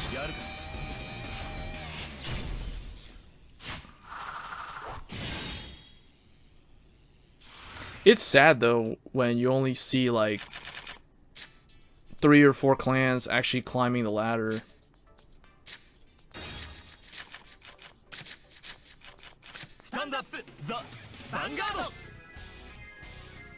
So this is going to be interesting. So I'm going second, which I always prefer to go second when I'm Gatling Claw. Or no, actually it's better to go first when you're Gatling Claw, because you won't have the option to attack at all.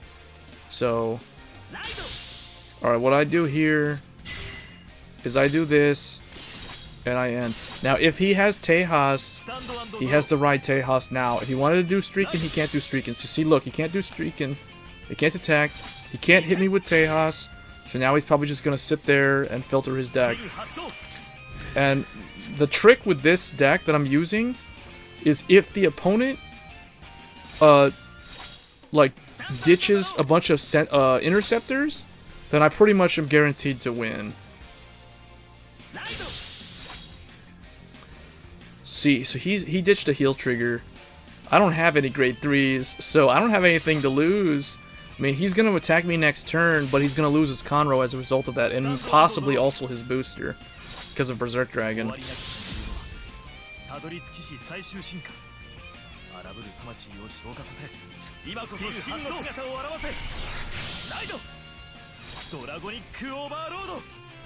I don't even have a grade 3 in my hand anyway, so it's like, whatever. So what's he gonna do? He's gonna deal me 2 damage, and if he calls something up, then he's gonna deal me 3 damage. Yeah, so okay. So I'll be able to use Gatling Claw to kill Conroe. Oh, I'd like to have seen that as a second damage, but that's okay. Hey Chen. Yeah, thanks, man. Let's see what happens here. This is funny, actually. Oh man, I hate when they get like double draw like that, where they're interwoven. Like there's a draw, then there's another card, then there's another draw. Well, that's unfortunate. We lost 2 really good interceptors, and I still don't have a grade 3. Oh man.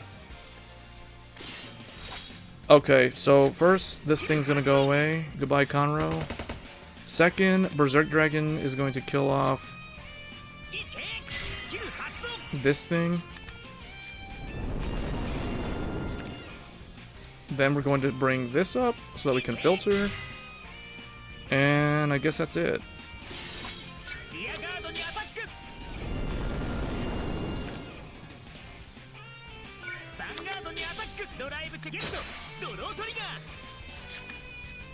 Well, that gave me a PG, so I can last longer. I have 3 now. So, but we still kind of need to filter, though. This guy's already checked 4 draws. So, invoke this. And then now activate this. So, I think what I have to do... to throw this away. I drew another booster, wow. Yeah, I don't know if we're gonna win. We'll see. We're kind of grade stuck, and that's kind of bad. So we might actually just lose because of being grade locked, unfortunately. But that's just how these things go. I'm surprised he called out Dragonic Overlord that early, because he does know that I could just, you know, kill it off. He's damage checked 1. There goes my 4th PG. He's out another one. He's gonna start not hitting triggers that often because he's already checked a bunch of them.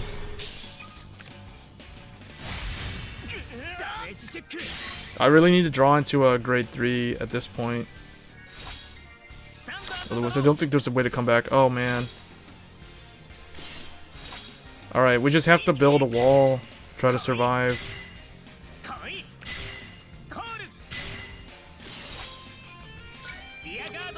In fact, I should have kept that bar. Well, that was dumb. I need to use that with Armo. I need to discard it with Armo. Or Ermo.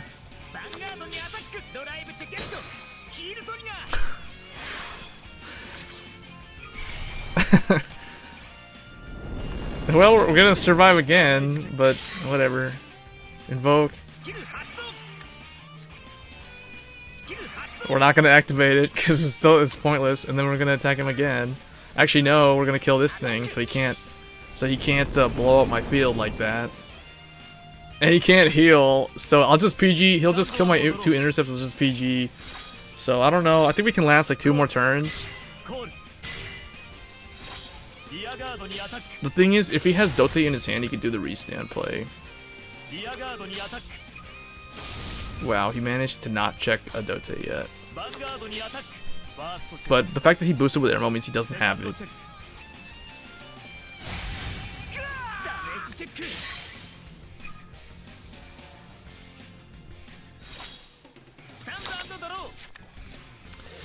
Oh, wow.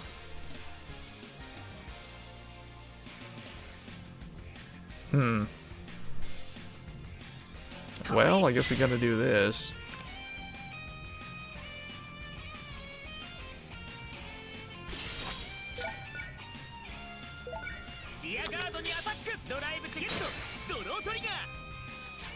Okay, there's one.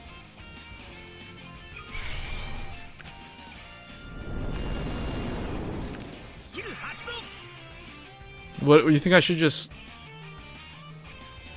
ditch it to get another one? How many heals do I have left? I still have 1 more heal. You know what, let's... Yeah, just ditch it because I want Dote. Oh man, oh well. Alright, then kill this.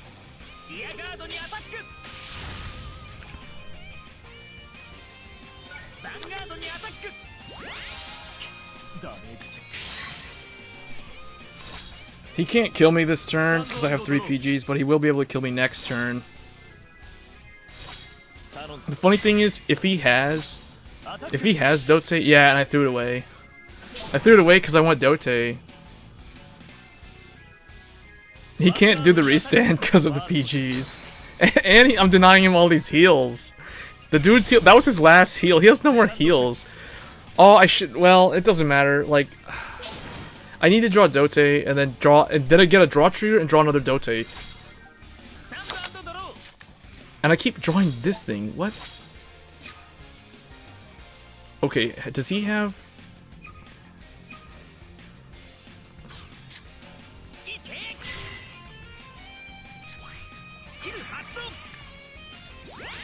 Just kill it off, just because. Doesn't matter. At this point, we can't really win. So we've lost too much damage here. Oh my gosh, he checks the damage. So this will never hit. So yeah. Yes, we lost. Unless we 6 damage heal.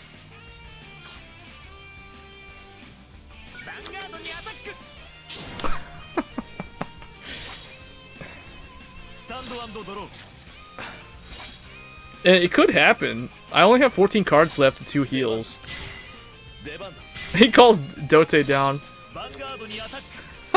Because he knows he can't use it.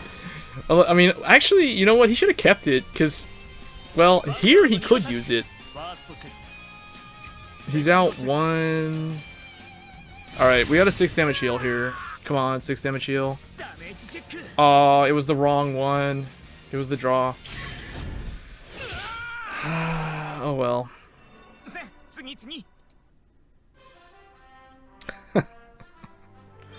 Whoa, I lost a lot of points from that guy. That means that guy was probably only like starting to climb the ladder. He's probably only like Legend 3 or something. Alright, let me try a different deck. Unless you guys would still want to see that one, or you want to see like I don't know, Dark Irregulars again? Play an actual matchup. Well, I guess let's try that one again. That one was dumb. That matchup was kind of bad just because I was stuck at grade 2 like the whole game. Although I will say that Vanguard 0, it massively reduced the likelihood that you would get grade locked, but it didn't eliminate it altogether. Like, I've had games where I've been grade stuck at 0, like, once or twice for one turn. I've had a lot of games like this where I've been stuck at grade 2. Okay, this is a lot better, but the only problem is the... I guess I'll keep Berserk Dragon? Let's keep Bellicosity. Oh, that's bad. Oh, well, this is a farmer, so it doesn't really matter. So we got lucky here.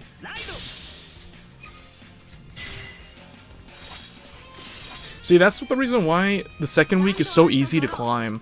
It's so easy because even if you lose, you're more likely to just hit a VP farmer after the match that you lose, so you just cancel out the loss.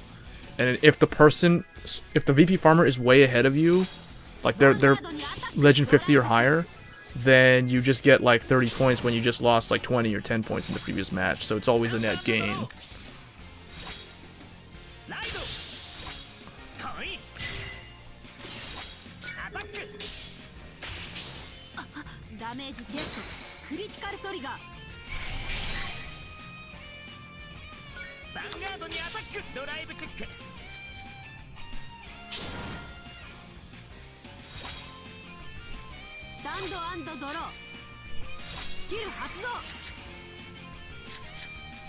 I feel like most of the time you will spend your time playing actual matchups in this game. I'm trying to think, like, the thing that you spend your most of your time doing is rank fights and quick battle character fights. That's the majority of the time spent in this game.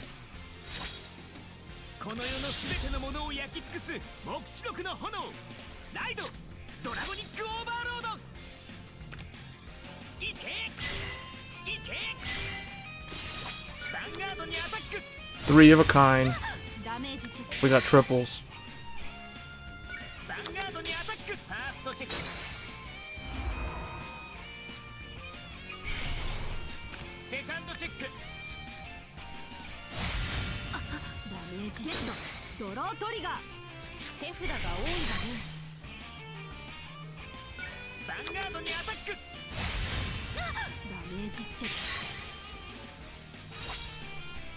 I guess in that previous game, if I didn't throw away that grade 3, I may have lasted another turn, but I think I was just too far behind.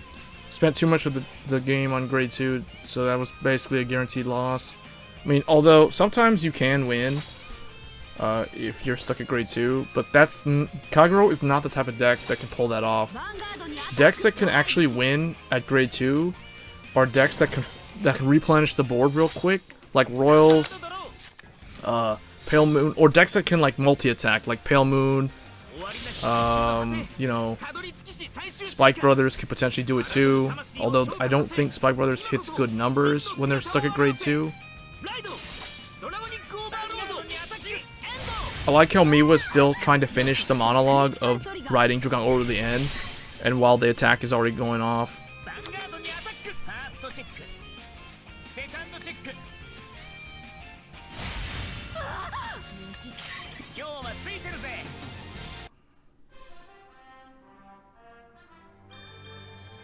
Okay, so see, I got the 20 points that I lost back.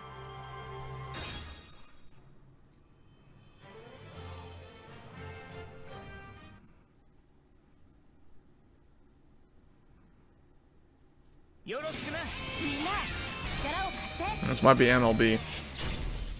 When it's Aichi, it's usually MLB. When it's Korin holding a bunch of eggs and like a bowl to cook stuff, it's usually Galahad VP farming.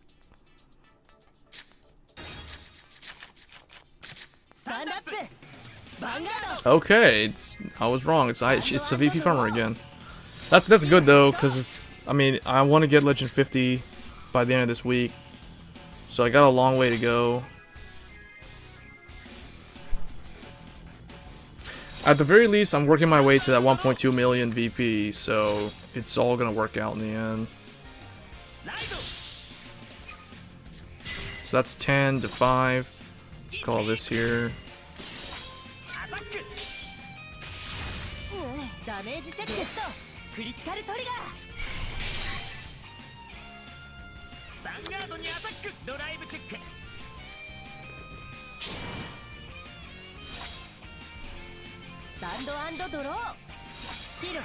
You know, I was thinking the other day, I will try playing Gold Paladin.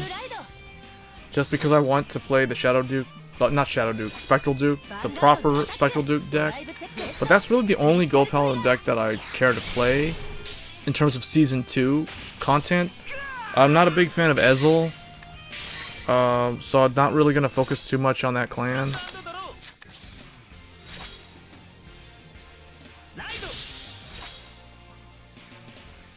Let's see, what is this? This is going to be 9. So there's no point changing it.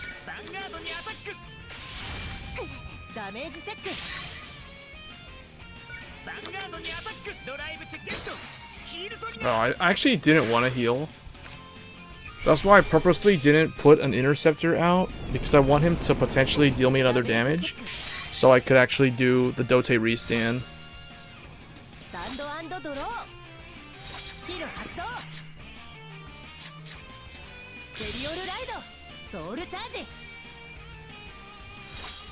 If I take... Oh, I am going to take damage here, because he rolled up to 9.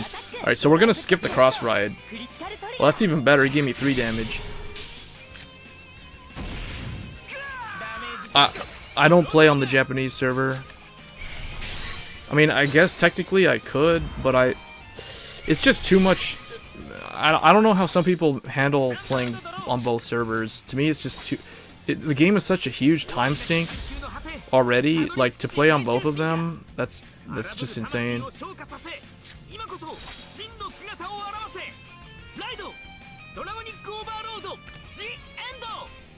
Alright, we get to do the end play here. Let's bring out Waterfall. Make this a 19k column over here. Alright, so now we just swing like this. Stack power on him, just in case he checks the defensive. I want the restand to hit.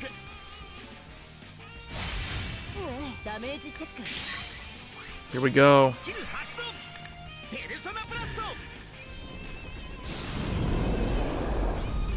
I like keeping the animation effects on like that, but turn the other effects off. So if those wondering what my settings are, I have it like this. Ride animation on, although you can turn that off if you don't want the ride animation, but cut in special effects is the one that has the cool effects on the screen. I hate unit, cut in, heal, cut in. All that stuff just slows down the game.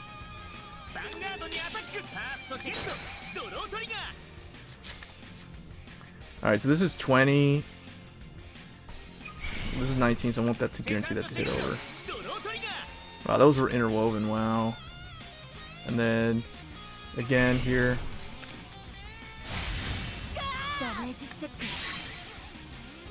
Alright, then does he have the PG? Looking at his deck, probably not. Aquaforce is meta. Aquaforce was always meta when they were new, even in the real Vanguard. They weren't like the best deck when they first came out. I mean, there was still Dote and MLB at that time, but actually I think when Aquaforce was new, I think if I remember correctly, MLB was already nerfed because I think Bargle was banned. But Dote was still around and Spectral Duke was still really good. But Aquaforce was pretty decent. They weren't like in the top tier, but they were like in the one right below it. But mainly because Maelstrom had to hit back then. The buffed Maelstrom in the Japanese game right now in Zero is really, really good because he doesn't have to hit. He's amazing actually, and I love the animation. That's why I was talking about the animation effects, because of how they look on the Maelstrom deck.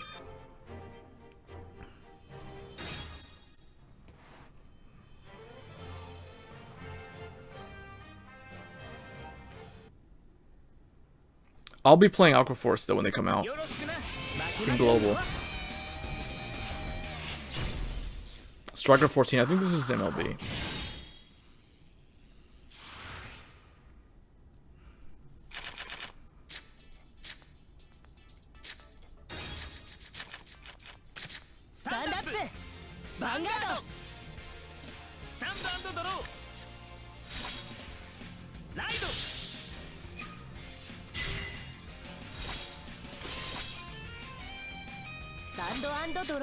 It's good to go, like when you use Gatling Claw, it's really good to go first against MLB because you don't have the option to attack, so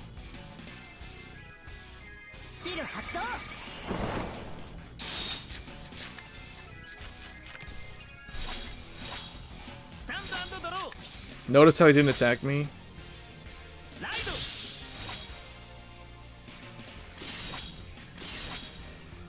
What I prefer to do, if they're behaving properly like this and they're not attacking me, I prefer to cross ride up and then start attacking them.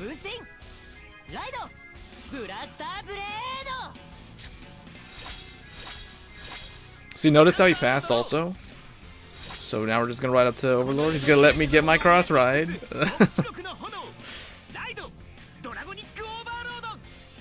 Trying to Overlord, alright. And then... okay.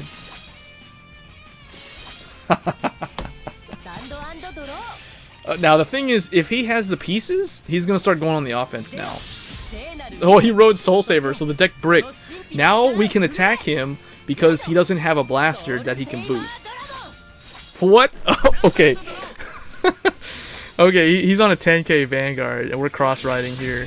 The only thing I don't like is the fact that I have 2 heal triggers in my hand. That's kind of annoying. This early in the game. But it's like, okay, we gotta do this. Now, he's probably gonna use his Blaster Blade to retaliate.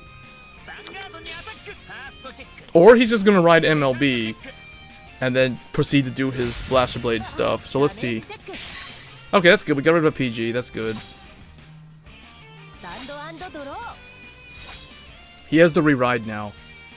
Otherwise, his deck is already kind of screwed.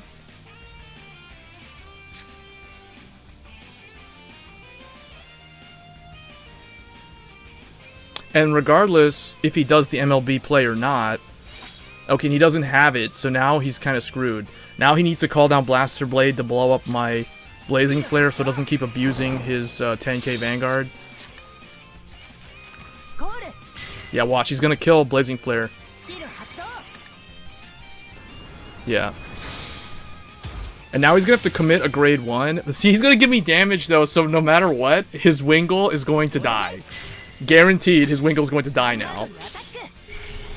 Why would he attack with that first? He should attack with, he should have attacked with Palamedes first, not that. So he could have at least got me 2 damage. I mean, all I need is 1 damage to kill that Wingull Brave. But I forgot that, Okay, I forgot that this thing does 13 when it attacks. That's pretty good. Alright, goodbye, Wingle. Just in case he writes MLB later. So it's out of the way now. Now we'll just proceed to bring this here. And, I mean, I can't...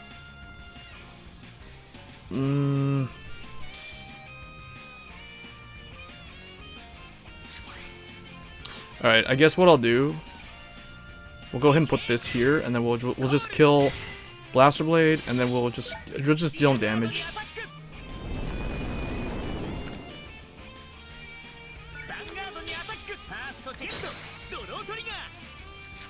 Because if he hits like a defensive, well, I hit a trigger and now it'll hit regardless. So the thing is, I think he has another Blaster Blade. He rode one.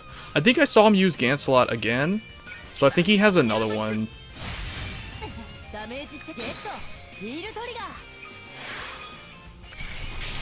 I think he has another Blaster Blade. I don't. The thing is, he doesn't have MLB. Otherwise, he would have ridden him by now.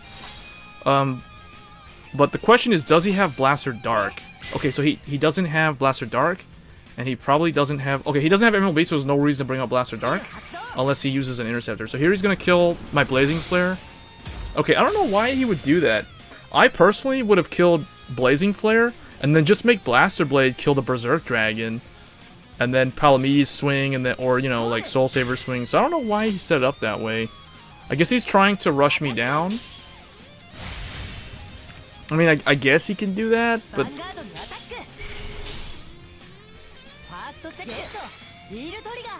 Alright, that's the third Gancelot, so he's got one left. And he's got, I think he's out... So he potentially has one more Blaster Blade in his hand. Or in the deck.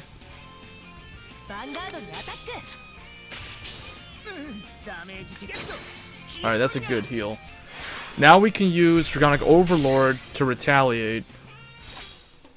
And get rid of that Palamedes. Ooh, we got Dote. I wonder what's the better play. It's either gonna be use Overlord to kill, and guarantee like one, or I could Dote, kill. I think Dote is better right now because he draws me 2 cards, and I'm low in cards, so I'm probably gonna go for the Dote play. Because Dote will kill Blaster Blade, then stand up, then attack his, yeah. Because I think the only problem with that play is that Palamedes will still be alive.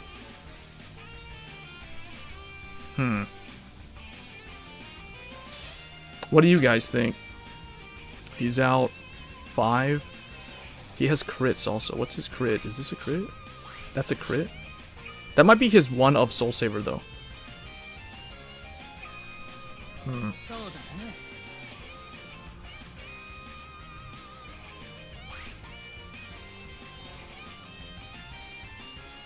We're gonna use this, and the reason why we're gonna use this is because I want that Palamedes gone. That Palamedes is able to deal me a damage every turn, so I want that out of the way.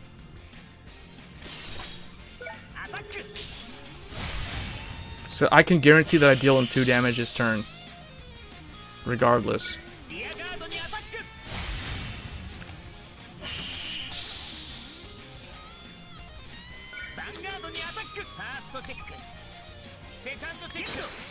Okay.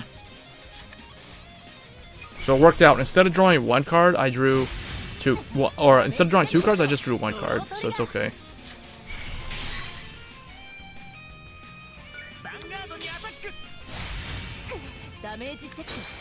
Okay, that's good. That was his last heal and it whiffed. So that worked out. Now, if he puts me to 5, I can still use the end next turn. And if he kills Overlord, I still have Bellicosity. Right, there's Blaster Dark. That is pretty good that Soul Saver does get 13 regardless. That is pretty good actually. Wow.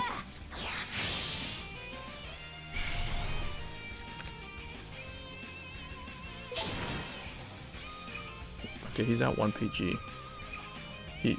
Okay. Must have damage checked that. Alright, he's gonna kill my Overlord. So we'll use Bellicosity to kill. Oh, I only have one counterblast.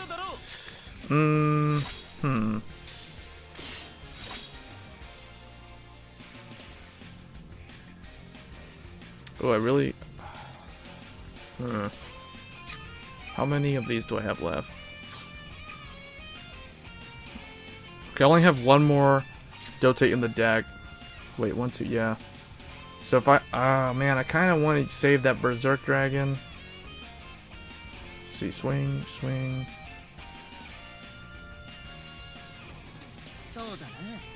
There's no way to make him do the restand this turn, so we're probably gonna have to do it this way.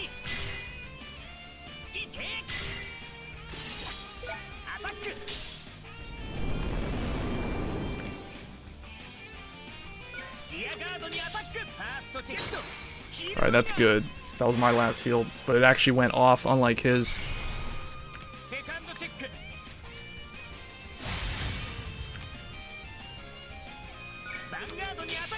So, guaranteed next turn I'll be able to do the restand thanks to Bellicosity's on flip. And he has no more heals, so there's no way he can go back down from 4. So we're slowly getting there.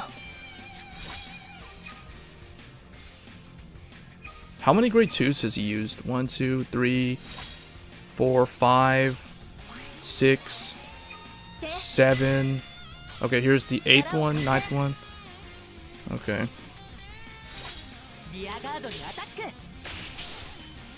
He's trying to crit me again, I can tell. So he has Alfred early. Looks like it's an incomplete MLB deck. That was his 4th Blaster Blade. Alright, if I draw Kimnara, I can kill his Marin. Okay, that's good, gets 11k body. And there is Bellicosity, that's even better. Alright, so now what we're going to do is we're going to call Bellicosity here. We're going to call Waterfall here. And now we're going to kill this. And then Overlord will kill Blaster Dark, stand up, and attack the Vanguard. And then Bellicosity will go for a game.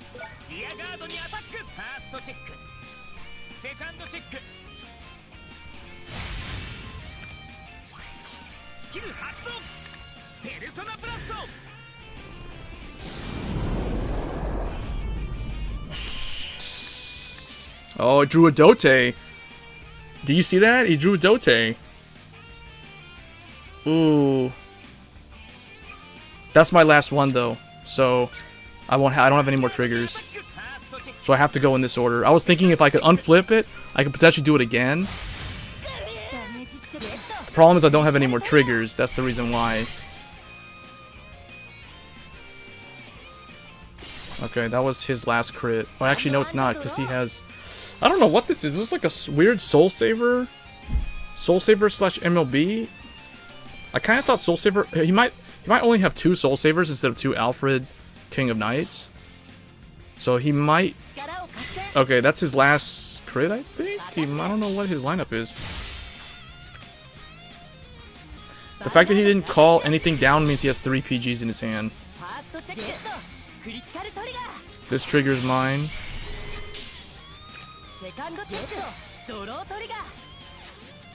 Ooh, that's huge. Double triggers.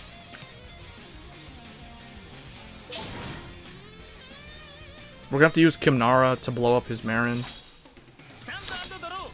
Just in case. Okay, we can't use Dote. Okay, we could, but I'm not going to. We're gonna put Berserk here. I can't. Unfortunately, I don't think I can. Because what will happen is he will attack me. He'll kill this thing. He'll attack me. I'll go to 5. Then he'll try to finish me off. So I don't have a Perfect Guard anymore. So what I need to do is use this to kill Marin just in case, and I still get 3 swings to him. Because this...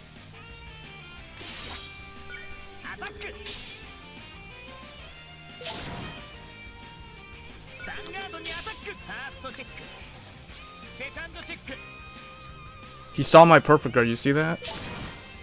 He saw that and he knows I don't have any more heals. So I need to kill that off. Because he has to hit 13 and he has to kill my interceptor first. So he has to attack me 3 times to win. He has to kill my berserk, he has to deal me my 5th damage, and he has to kill me. Or he has to attack me for the final attack. So here he doesn't. Oh, okay, he could still check a draw?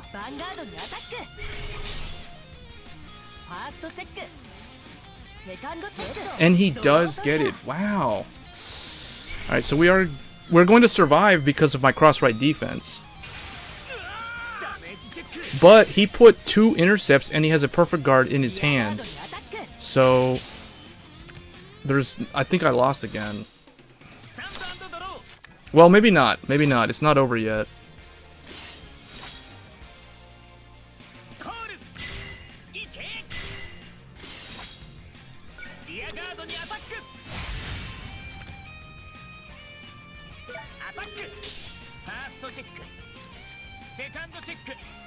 Yeah, I think we lost because Soul Saver is able to swing 13, and I don't have an interceptor.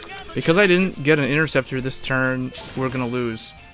He used his final Sentinel, so we're gonna lose here when he attacks me. So that ended up being a lot closer than I thought. Wow. This guy held on.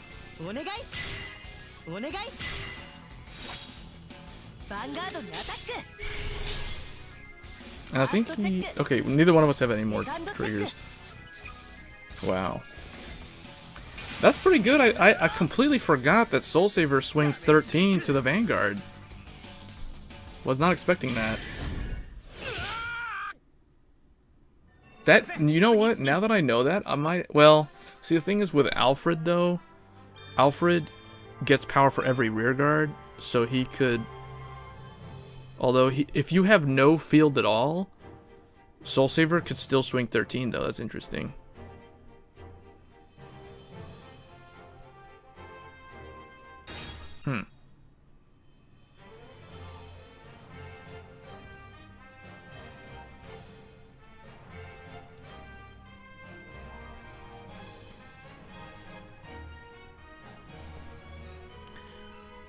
I guess, yeah.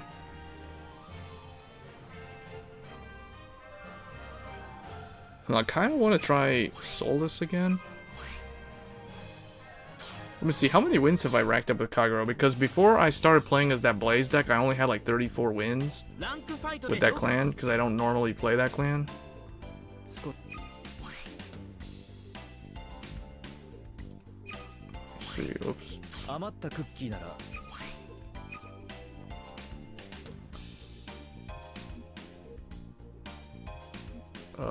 Where is it? Oh, so 64 wins. So I've gained 30 wins exactly since Dote came out. So I have played the deck quite a bit actually. Wow.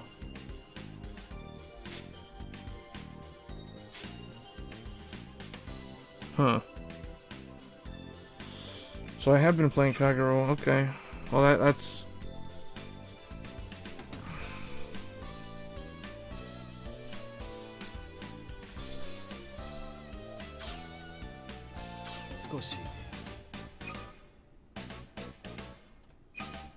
Wait, we need to do the last one of these. I might actually open some packs for the clan, what is it, the clan up thing. We're 11,900 away from the 1 million. So we need like, I think 5 more games.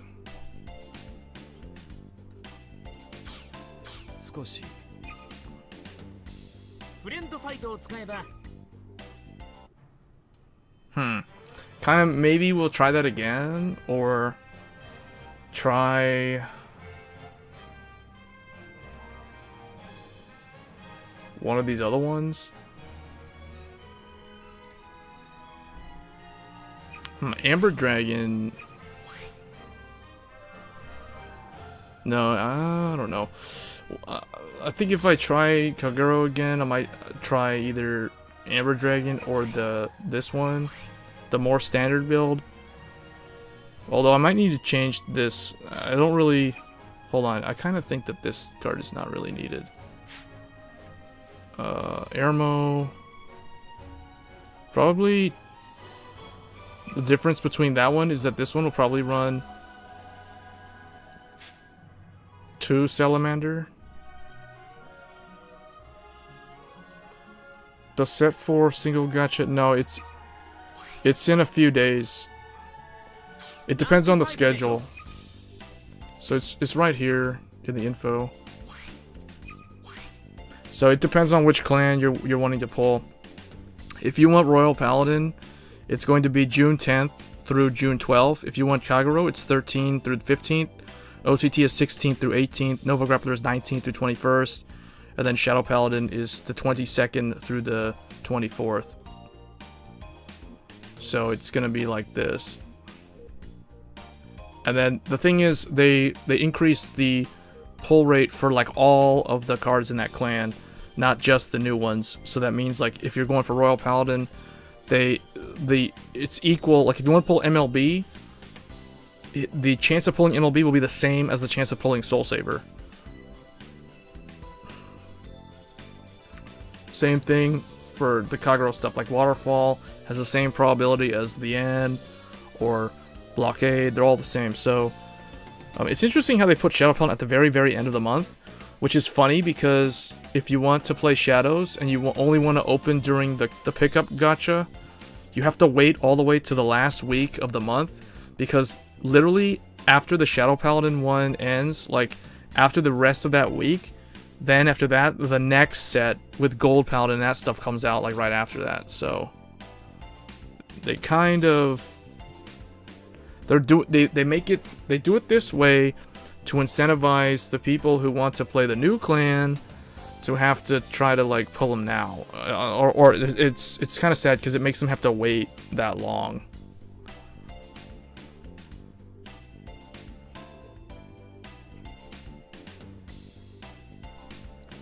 Yeah.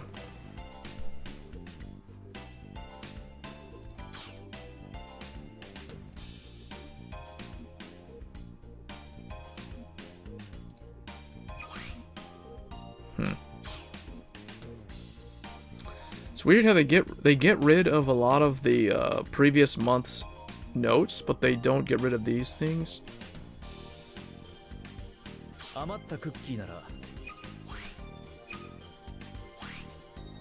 We almost have 10 vouchers for another pack.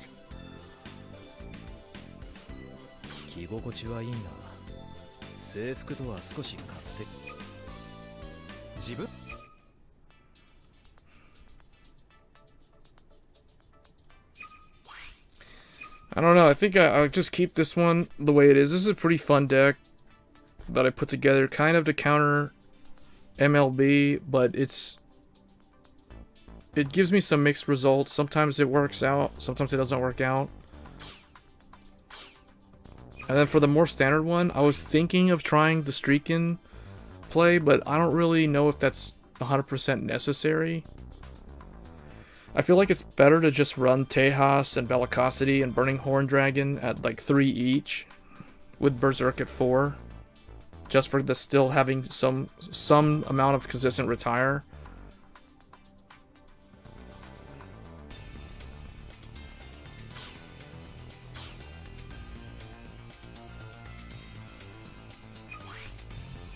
And then some people on the Solus build, some people recommending this card because it doesn't have to discard a card from the hand.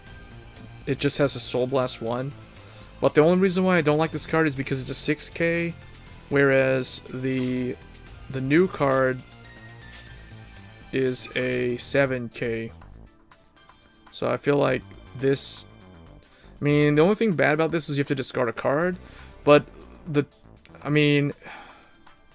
in practice, you only will ever have to do this one time, because you usually only re-ride once in the game. So you ride grade 3 twice. You ride it like the first time to empty out the soul, and then the second time will be to just to draw 2 cards. So I feel like this is okay at 2 copies. I mean, it could even potentially also be dropped down to 1 copy to run a 4th one of these. But you don't want to...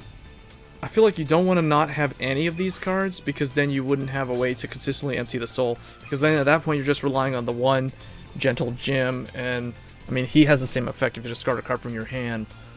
So, and I don't know how I feel about that, but I don't know. Did I submit that deck? Actually, let me see what did I submit as a deck list here?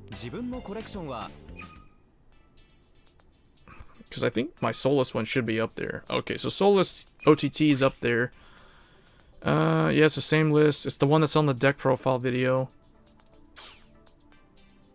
31 likes.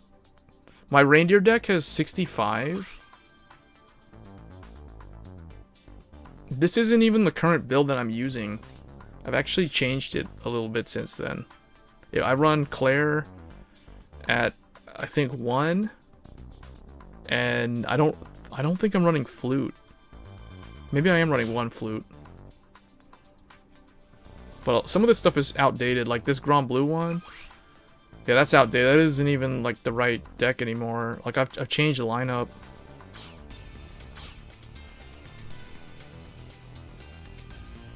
Let me see. Like let's go through some of these that just showed up.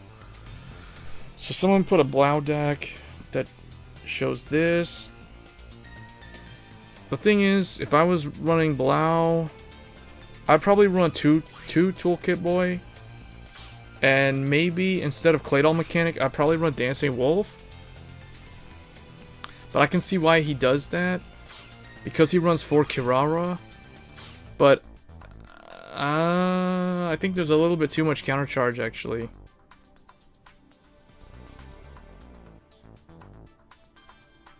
If you want to build Narukami, I mean, honestly, it depends if you only want to play the one clan. Like if you don't mind playing what the game dictates you'll play based off of what it gives you in the gacha, then I would say as long as you save up like 100 packs, I would just open them day 1, honestly.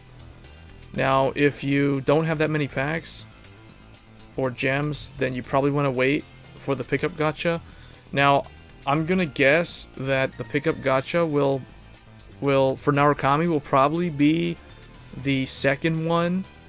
So it'll probably be Golds first, then Narukami, then Great Nature, and then Angel Feathers last. If I had to guess. But I could be wrong. They could mix it up. They could put Great Nature at the end, or they could put Narukami at the end. It depends. Usually, I think what they do is they tend to put the most popular one last, and the second most popular one first.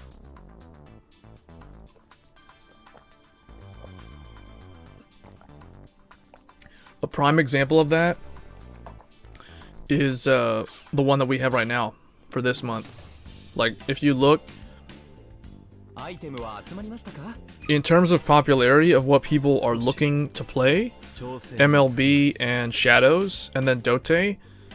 But the thing is, like, if you look here, notice how Royal Paladin is first and Shadow Paladin is last. Shadow Paladin is the hardest one to build because it's brand new, and they put it last. So they're basically saying that this is the most popular. This is the most popular one out of the new ones. That's why they put it last. Now, the second most popular one is arguably Royal Paladin, because that has MLB, which they know is the best deck right now.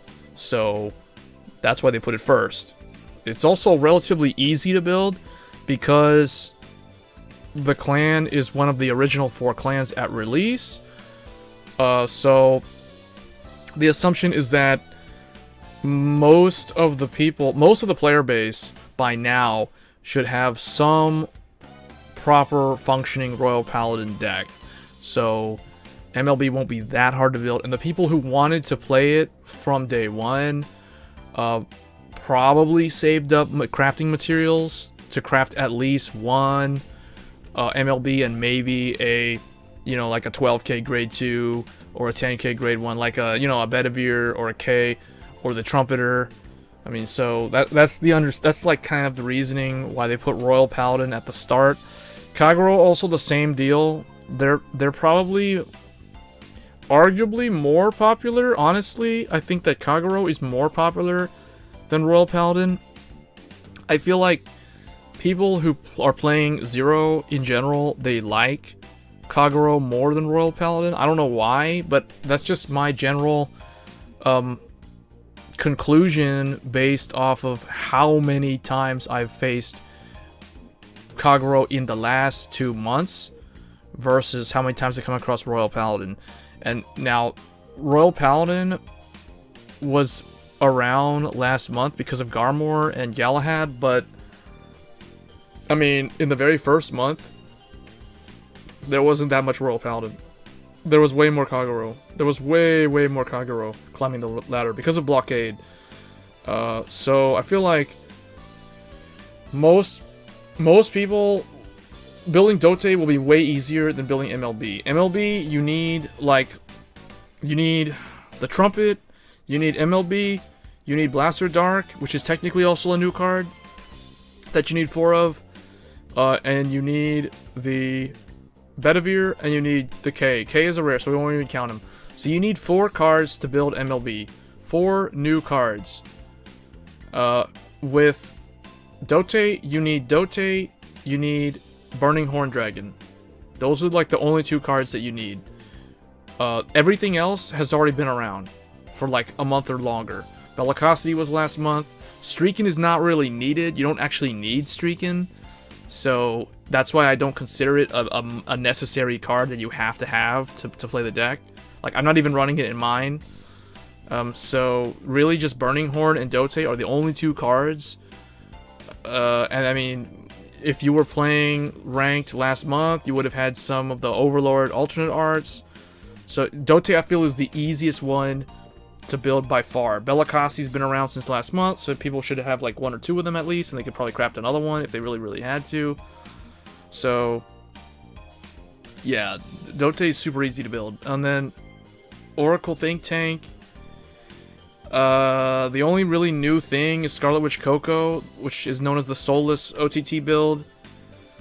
It's the complete opposite of Tsukuyomi, but it's not as consistent as Tsukuyomi because the difference between the 2 of them is Tsukuyomi can make plays without having to rely on triggers, whereas Scarlet Witch Coco really relies on triggers. Yes, you need 4. Trust me, you need 4. Anytime it says Persona Blast, you need 4. Because if you have 2, most likely what's going to happen is you're going to damage check one of them, so you can't do the Persona Blast. Unless you're really lucky and you get both of them in your opening hand, or you have one of them in your opening hand and you manage to draw into the second one somehow. So then it'll work. If you have 3, it'll be slightly more consistent, but no. Honestly, if I only had 2 Dote, I would not be playing Dote. I mean, you can run it just for the cross ride, but at that point, it's just a vanilla that doesn't do anything. So at that point, you're better off running Waterfall or Blockade or even Amber Dragon. I mean, there's just so many more better things to do, more consistent grade 3 lineups that you can be running rather than just running like 1 or 2 Dote with your other stuff. So I mean, that's the reason why you don't see me playing Beast Deity Azure Dragon, is because I don't have 4 Berserk or Beast Deity. I unfortunately only have 1 SP, and then I crafted 1, but I still need 2 more. So I'm currently thinking about rolling the gacha. So like on the rate up, the only one that I'm considering is Nova Grappler, and that's only because of this guy. This is the only guy that I don't have 4 of. So, and on top of that, I could still benefit pulling another Asura Kaiser, because Asura Kaiser gets a cross ride later on. and I still need a 4th one. But other than that, like, other than the 1 Asura that I still need, and the 2 Beast Deity, that's the only thing that I'm missing. I already have 4 Brutal Jack. Actually, let's just filter this. Triple R, double R. So, let's just do all. So, yeah. I don't know. Honestly, you'd have to check if the Japanese server got one, because I don't think so. I think this will be your last chance, because this is the end of Season 1, and Kagero doesn't exist in Season 2. So I think next month, the rate up will only be for Golds, Angel Feathers, Narukami, and Great Nature. And then we may get Dark Irregulars and Pale Moon. So those would also get rate up, but they have priority over Kagero and all the old stuff that we have now. If they do the banner up or the rate up banner, then I don't know. I have to look into it, but I assume it'll only be for the new clans. Plus, it'll only be for the clans that get new support. Clans that do not get support, like for example, Bermuda Triangle is not getting a rate up this month because they didn't get any new cards this month. So that's why they're not getting the banner up. So I think it's only for clans that got new cards in that month. So I think the correct answer is no, you will not see a Kagero pickup next month or the following month or the month after that. So honestly, if you guys want to play Dote, this is your last chance to benefit from the rate up gacha. So you're probably going to want to roll on that gacha when it comes out later this month.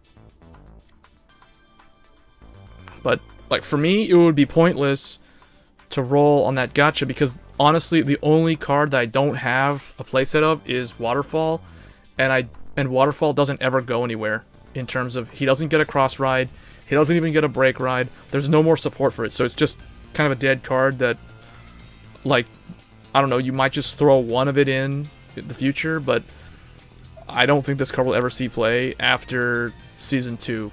Like, during Break Ride, I don't think you'll ever see anyone be playing Waterfall. So yeah, unfortunately, Waterfall, I mean, I'm glad I have the SP Waterfall. He's cool. He's a good card in V-Series Vanguard, though. He's really good in V-Series. So, I mean, he's actually a good card now. But because in this insane meta, the cross-ride stuff, like, he can hit over the cross-ride.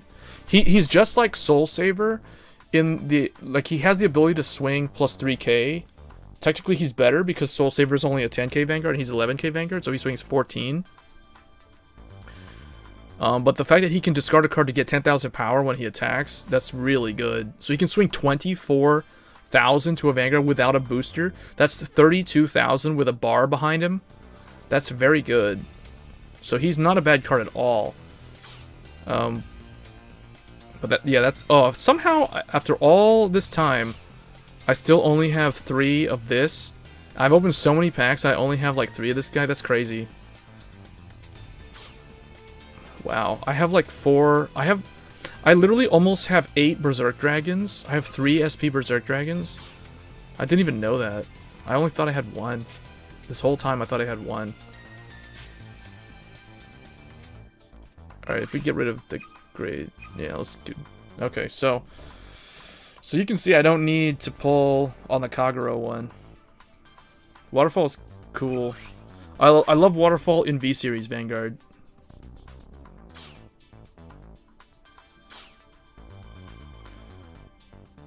But it's funny, like, out of the packs I opened to pull Shadows, I pulled my 4th Blockade, and I also pulled my 4th, this Overlord artwork. Royal Paladin, I only need 1 more of this, but again, this card's just like Waterfall. It'll never see play in the future, so there's no reason to have 4 of it. Soul Saver technically is in the same boat. How many SPs do I have? Is there a way to sort by SP? Okay.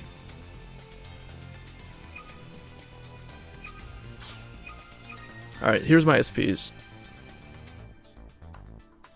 So I've got MLB, Tom.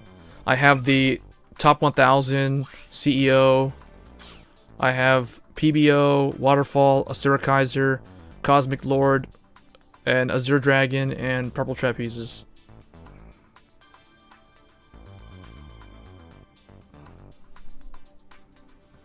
This one looks pretty cool, actually. I really kind of want to play Beast Deities. I'm not too concerned about not being able to play them, though, because, like I said in a previous stream, my favorite Nova Grappler deck of all time is the Break Ride Beast Deity deck, like in the Link Joker arc.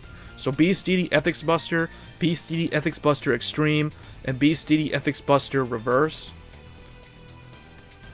That'll be the time when you see me maining Novas. But until then, I'm not really gonna. I don't care too much about Nova Grappler.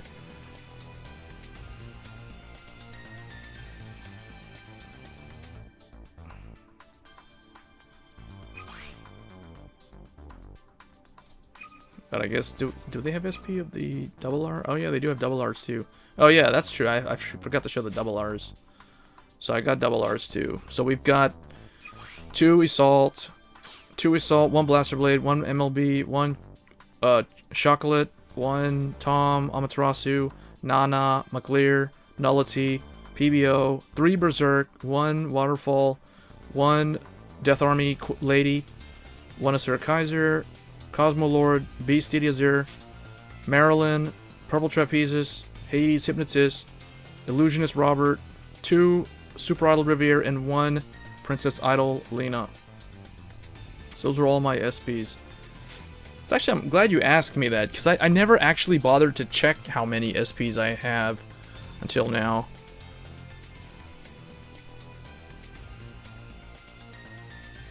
The one SP that I wish I had is the Maka SP. I've seen some people using the Shadow Paladin, the Maka one. I like the way the Maka one, the SP Maka looks. She's got like this glowy, like blue, like shine behind her, because that card will be relevant in Shadow Duke later on.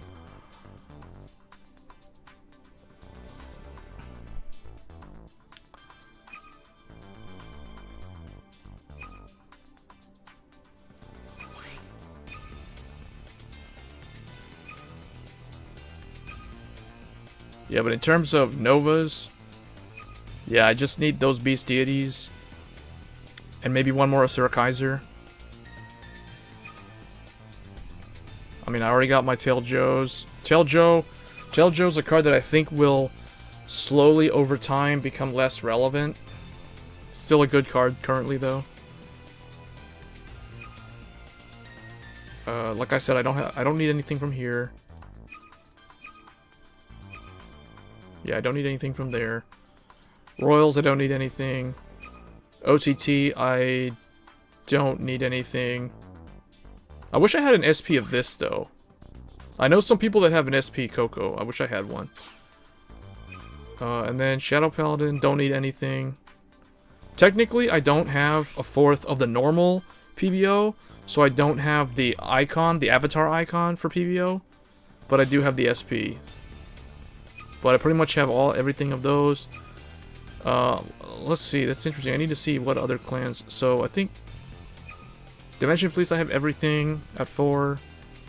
No SPs. Dark Irregulars, I need one more Doreen, which I technically can craft right now, but I'm saving that up because I'd rather craft an Edel Rose. So I need. Oh, I might roll on Dark Irregular. Oh no, see, they don't have a rate up. Yeah, so that's gonna be like next month if they get one next month. But yeah, this will be the last chance to get Kagero for a long time, because they don't come back until a really long time. I'm trying to think when they will come back in the Japanese game. So next month, the Japanese get the conclusion of Season 2. So that means Maelstrom, Glory Maelstrom, the CEO Cross Ride, the Vermilion the Blood Narukami Cross Ride, and Platina Ezel, so the Gold Paladin cross ride. So they'll be getting Gold Paladin, Aqua Force, Narukami, and OTT will get support next month in the Japanese server. And then I think they may get some other, maybe Great Nature or something, I forget. Might also get support next month, maybe. But then after that, it will be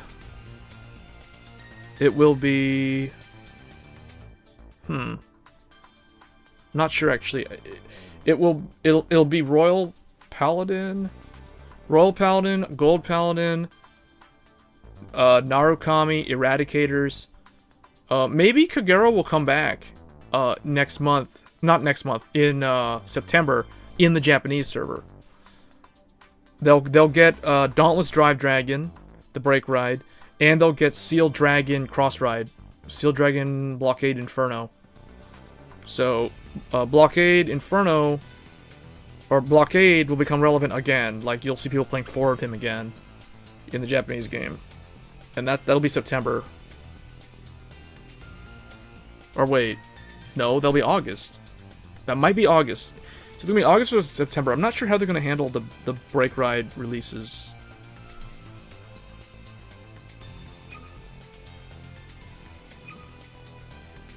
Still need that Nightmare Doll Alice. We're slowly getting there. Almost can craft one, or a third one.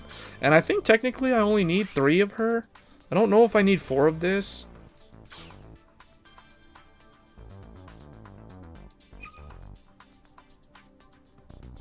And Bermuda, I need one more Riviere.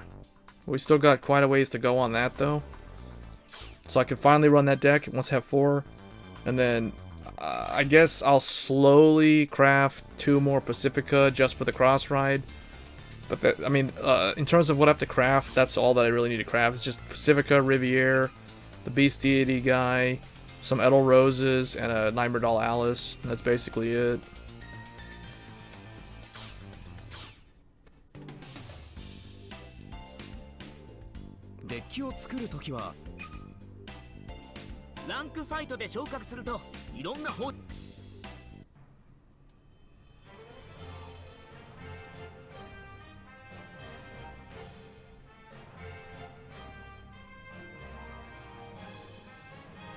Yeah. Yeah, I'll be trying to climb the ladder for the Alice as well. See, the thing is, if it's a card that I don't have 4 of by the time it's out, then I'm more incentivized to try to obtain 4 copies of it. Like, the thing with Overlord is I kind of regret not making that final push to Legend 50, because once you get to Legend 30, you have the 3 copies, and the way I really wish they would just make it so that you get the 4th copy at Legend 40. I don't like how you have to keep playing all the way up to Legend 50 just to get that 4th copy. Cause see, they give you one at 30, that's your 3rd one, but then at 40 they only give you gems. They only give you like 100 gems. And then so you have to go all the way up. So you basically have to climb 20 more ranks just to get the 4th one. And I did it for the CEO, but I don't know if I'm gonna do it for Perfect Raizer. I'll try it because I'm already at Legend 32. I might as well keep grinding it out. But I'd say it's easier to get it. It shouldn't be too hard to get it, actually, honestly, if you just keep playing the game. You'll just hit, at some point, I'll just hit like a bunch of VP farmers, get a bunch of free wins, and then just level up for free, essentially. And then just kind of have to grind out a couple of matches, like the one that I was in with that Soul Saver guy. I mean, one thing I will tell you guys, I haven't bothered to climb using MLB at all. Like, I haven't used MLB at all, even though I have the deck. I haven't bothered to use it. See, I only have 24 wins of Royals, and this is like This is just from playing Garmor last month, really. I played Garmor. I think I got like 20 games with Garmor, and then like 4 with Galahad, and then I think I did like maybe 10 wins with Garmor, then did like 4 or 5 wins with Galahad. Then I fused the 2 decks together, and then got up to like 24 wins with them. Then I just kind of got bored of it and just never played them again. But I haven't bothered to play MLB. If I play MLB, I feel like I'll probably climb the ladder faster than the current speed. Because I spent the first week going from 0 to Legend 25, or Legend 27, somewhere between 25 and 30. And then I got Legend 30 like earlier today, actually. I think I was Legend 28 previously. So I climbed 4 ranks today only. And I mean, that's only, I mean, you guys saw me climb from, actually, I think I was already at Legend 31 when I started the stream. So I've only climbed like 1 time. But I'll probably end up playing MLB just because it's an easy way to get wins. I did most of my climb with Shadows, as you can see here. 131 wins, and the deck has only been out for like a week. And then OTT a little bit, because I already had like 100 and somewhere like 119 or 114 wins with them. So I've played a couple of games with them, but nothing too crazy. I haven't touched Novas at all in like 3 weeks or 4 weeks now. The 77 wins were literally all just Perfect Raizer. I regret building Blau because I wasted so many orbs on crafting 3 Blaus, and then I not once ever played the deck. I pulled all 4 Perfect Raizer, then just played Perfect Raizer the whole time, then got bored of it. But you can tell that I don't care to play Perfect Raizer, because like last month I climbed with Perfect Raizer and only did 77 wins. Then I switched to Reindeer and got 118, or not 118, more like 110, somewhere around 100 something wins with Bermuda.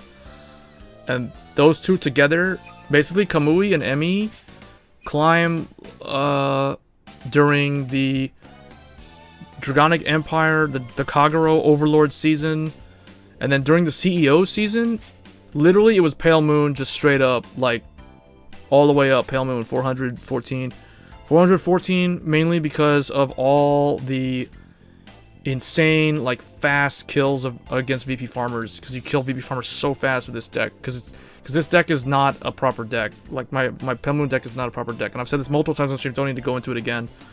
But that's why you can kind of ignore that 414 figure. It's kind of a dumb number.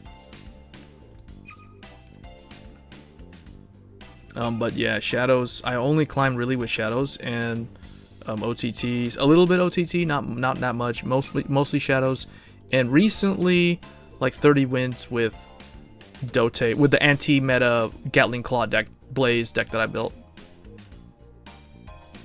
Well, I won't say really bored of Blau, because I never actually used the Blau deck, even though I built it. But I don't know, I played against it a lot though. The problem is when I play against a deck that, if my opponent uses a deck, if I see it a lot, I don't want to play the deck myself. Like, I just prefer not to. So last month, Blau was so popular, I didn't feel like playing it. I was like, I'd rather play Bermuda. I mean, I played Perfect Raizer because Perfect Raizer was easy to win with. But then, you know, it gets kind of boring after a while. I don't know, I just don't like the decks where you just punch with a permanent crit. I mean, it's easy, it's consistent, sort of, most of the time, I guess. But I don't know, I prefer to play the decks that are more... it feels like you're doing more with the cards. Like Pale Moon, you're doing a lot of combos and stuff. Yeah, I guess I should probably start playing as MLB though. That's the only new deck that I have that I haven't actually used. Like Beast DDs I can't play because I don't have them at 4, so I'm not gonna. If it's a Persona Blast, I'm not gonna run it. If I don't have 4, I'm not gonna run it at all. If I have 3, I'm still not gonna run it. Yeah, but MLB I can definitely play MLB. I should definitely try MLB. I mean, I played Dote a little bit, as you can see. But the thing is, I hate how like everyone's using the Dote deck. So it's like, I refuse to play Dote the traditional way. I have to make a special Dote. Like, I have to add my own style, which in this case is to go Gatling Claw and troll everybody with this thing. Just because it makes for a far more entertaining matchup, to be honest. Because regardless of who your opponent is, if it's MLB, then you know they know immediately that you're trying to kill off Wingull Brave, so they're gonna just not attack you, and that's actually what I want. I want them to not attack me. I'm not gonna attack them until they deal me a damage. Then I will use Gatling Claw and then go start attacking. But like, it's just interesting to see how the opponent reacts when they see Gatling Claw Dragon. And Blazing Flare is kind of cool, because I always thought this card looked pretty cool. And this was actually the first card that I had 4 copies of. This was my first Triple R that I had 4 copies of. Like, the game just kept throwing these at me left and right. It's funny, because it's like, I never had a blockade when I first started playing this game, but I had like a playset of this. So I was that one guy that was running Gatling Claw, you know, the Superior Ride combo with Core Flame Dragon, and the Grade 1 Flame Dragon, and Superior Ride up to Blazing Flare with Gatling Claw and that one guy. But yeah, it's just kind of a cool looking gimmick, but it's not really that good. We use him just because it's different, I guess. It's not as consistent as Axe Dragon, but it's just more fun. It changes things up. It doesn't make things feel repetitive and monotonous all the time. Because you've got Kimnara. Kimnara makes Blazing Flare live. Berserk Dragon makes him live. You have ways to Soul Charge, so you don't have to worry about losing his Cross Ride when you're on Dote. I mean, these things go in the soul, so they fill the soul for Blazing Flare as well. So again, you don't have to worry about losing your Cross Ride, because we run Kimnara, Gatling Claw, you know, this thing. Typical Blazing Flare stuff. So it's a unique deck. It's an anti-meta deck. Or at least it's an anti-MLB deck. And it just so happens that it's also... It annoys the Dote opponent in the mirror match. Sometimes it works out, sometimes it doesn't. Because the reason why I say sometimes it does, sometimes it doesn't, because sometimes you just won't have the PG. The thing is, the goal is to deny them the Conroe in the Dote matchup, so they also don't have the PG. So the thing is, knowing that you run Gatling Claw, when in your opening hand, you always try to keep your 1 or 2 Sentinels that you open up with. You never get rid of your Sentinels. Never mulligan your Sentinels when you use Gatling Claw. That's one of the tricks of using the deck correctly. Because if you think about it, you're not going to attack them.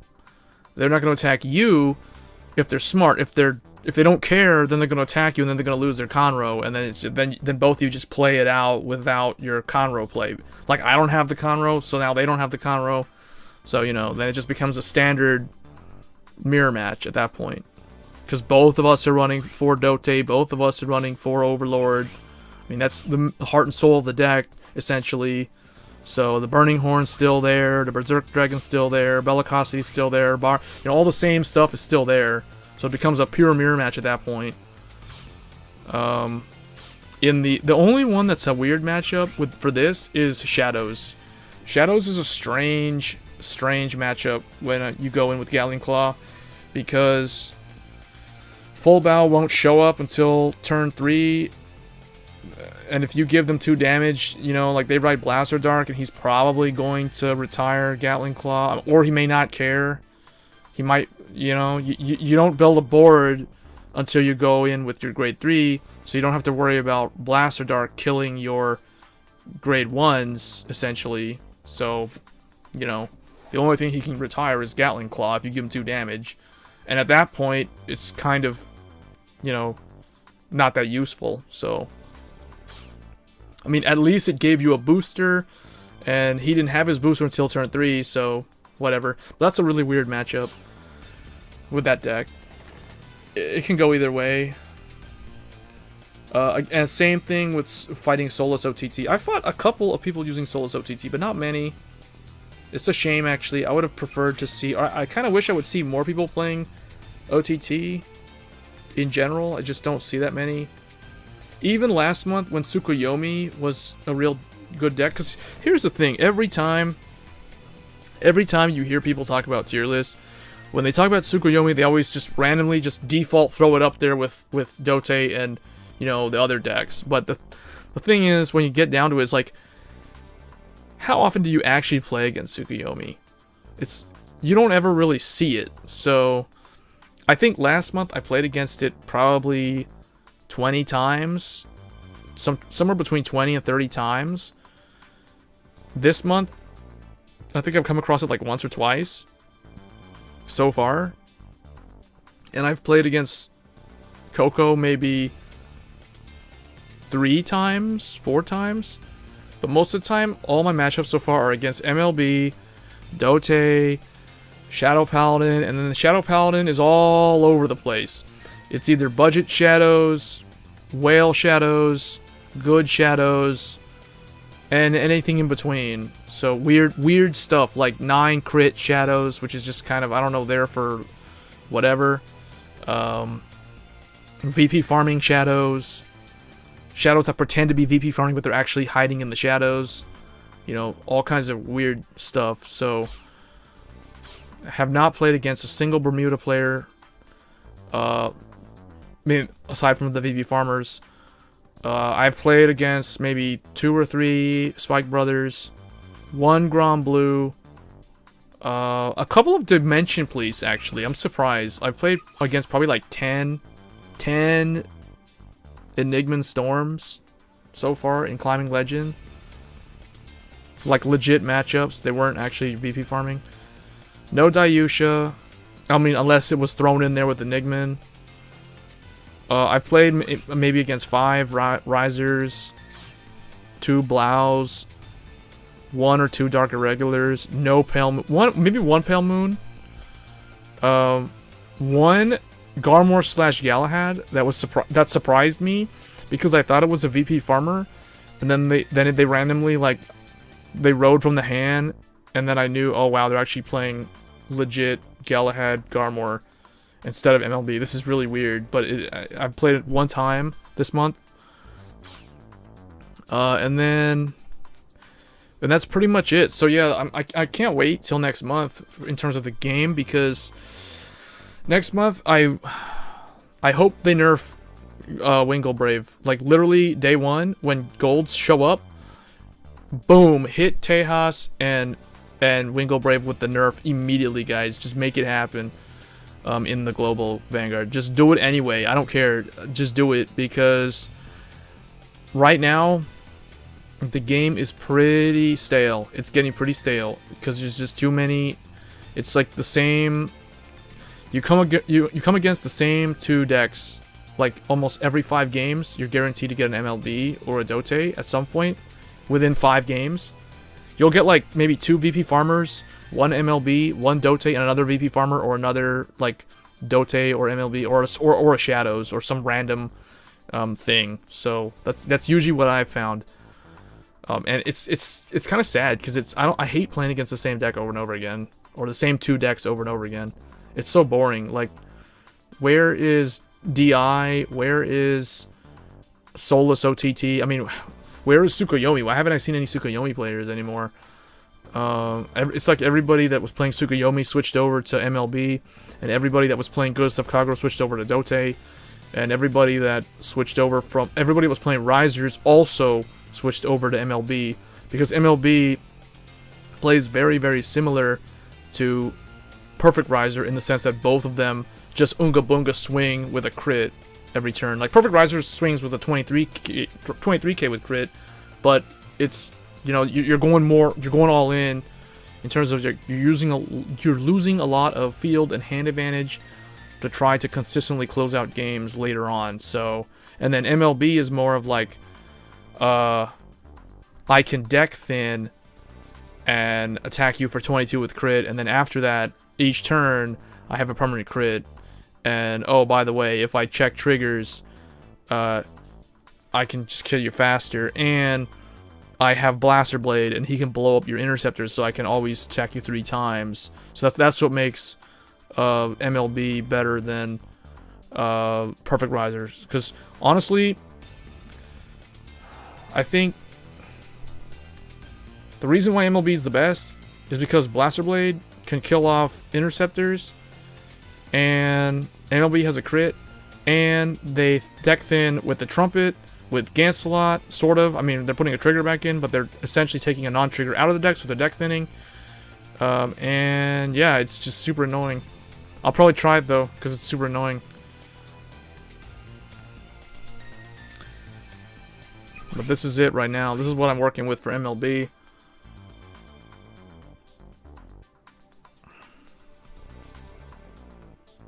I might do 4 Palamedes and 1 King of Knights Alfred, but I've seen, from what I've experienced playing against MLB, I've seen King of Knights Alfred come in very clutch in some games. But he's good, and so is Soul Saver though. Soul Saver is surprisingly good in the deck as well. As a 1 or 2 of.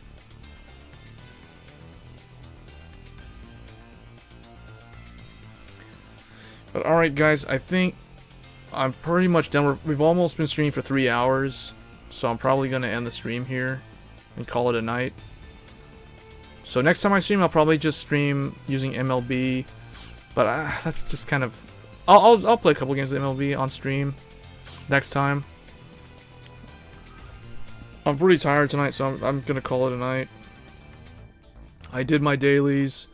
I got Legend 32. I think I started today with Legend 28, so I leveled up 4 times. So that's not bad. But alright guys, I'm going to go ahead and sign off. Thanks for everybody that was watching, and I'll see you guys next time.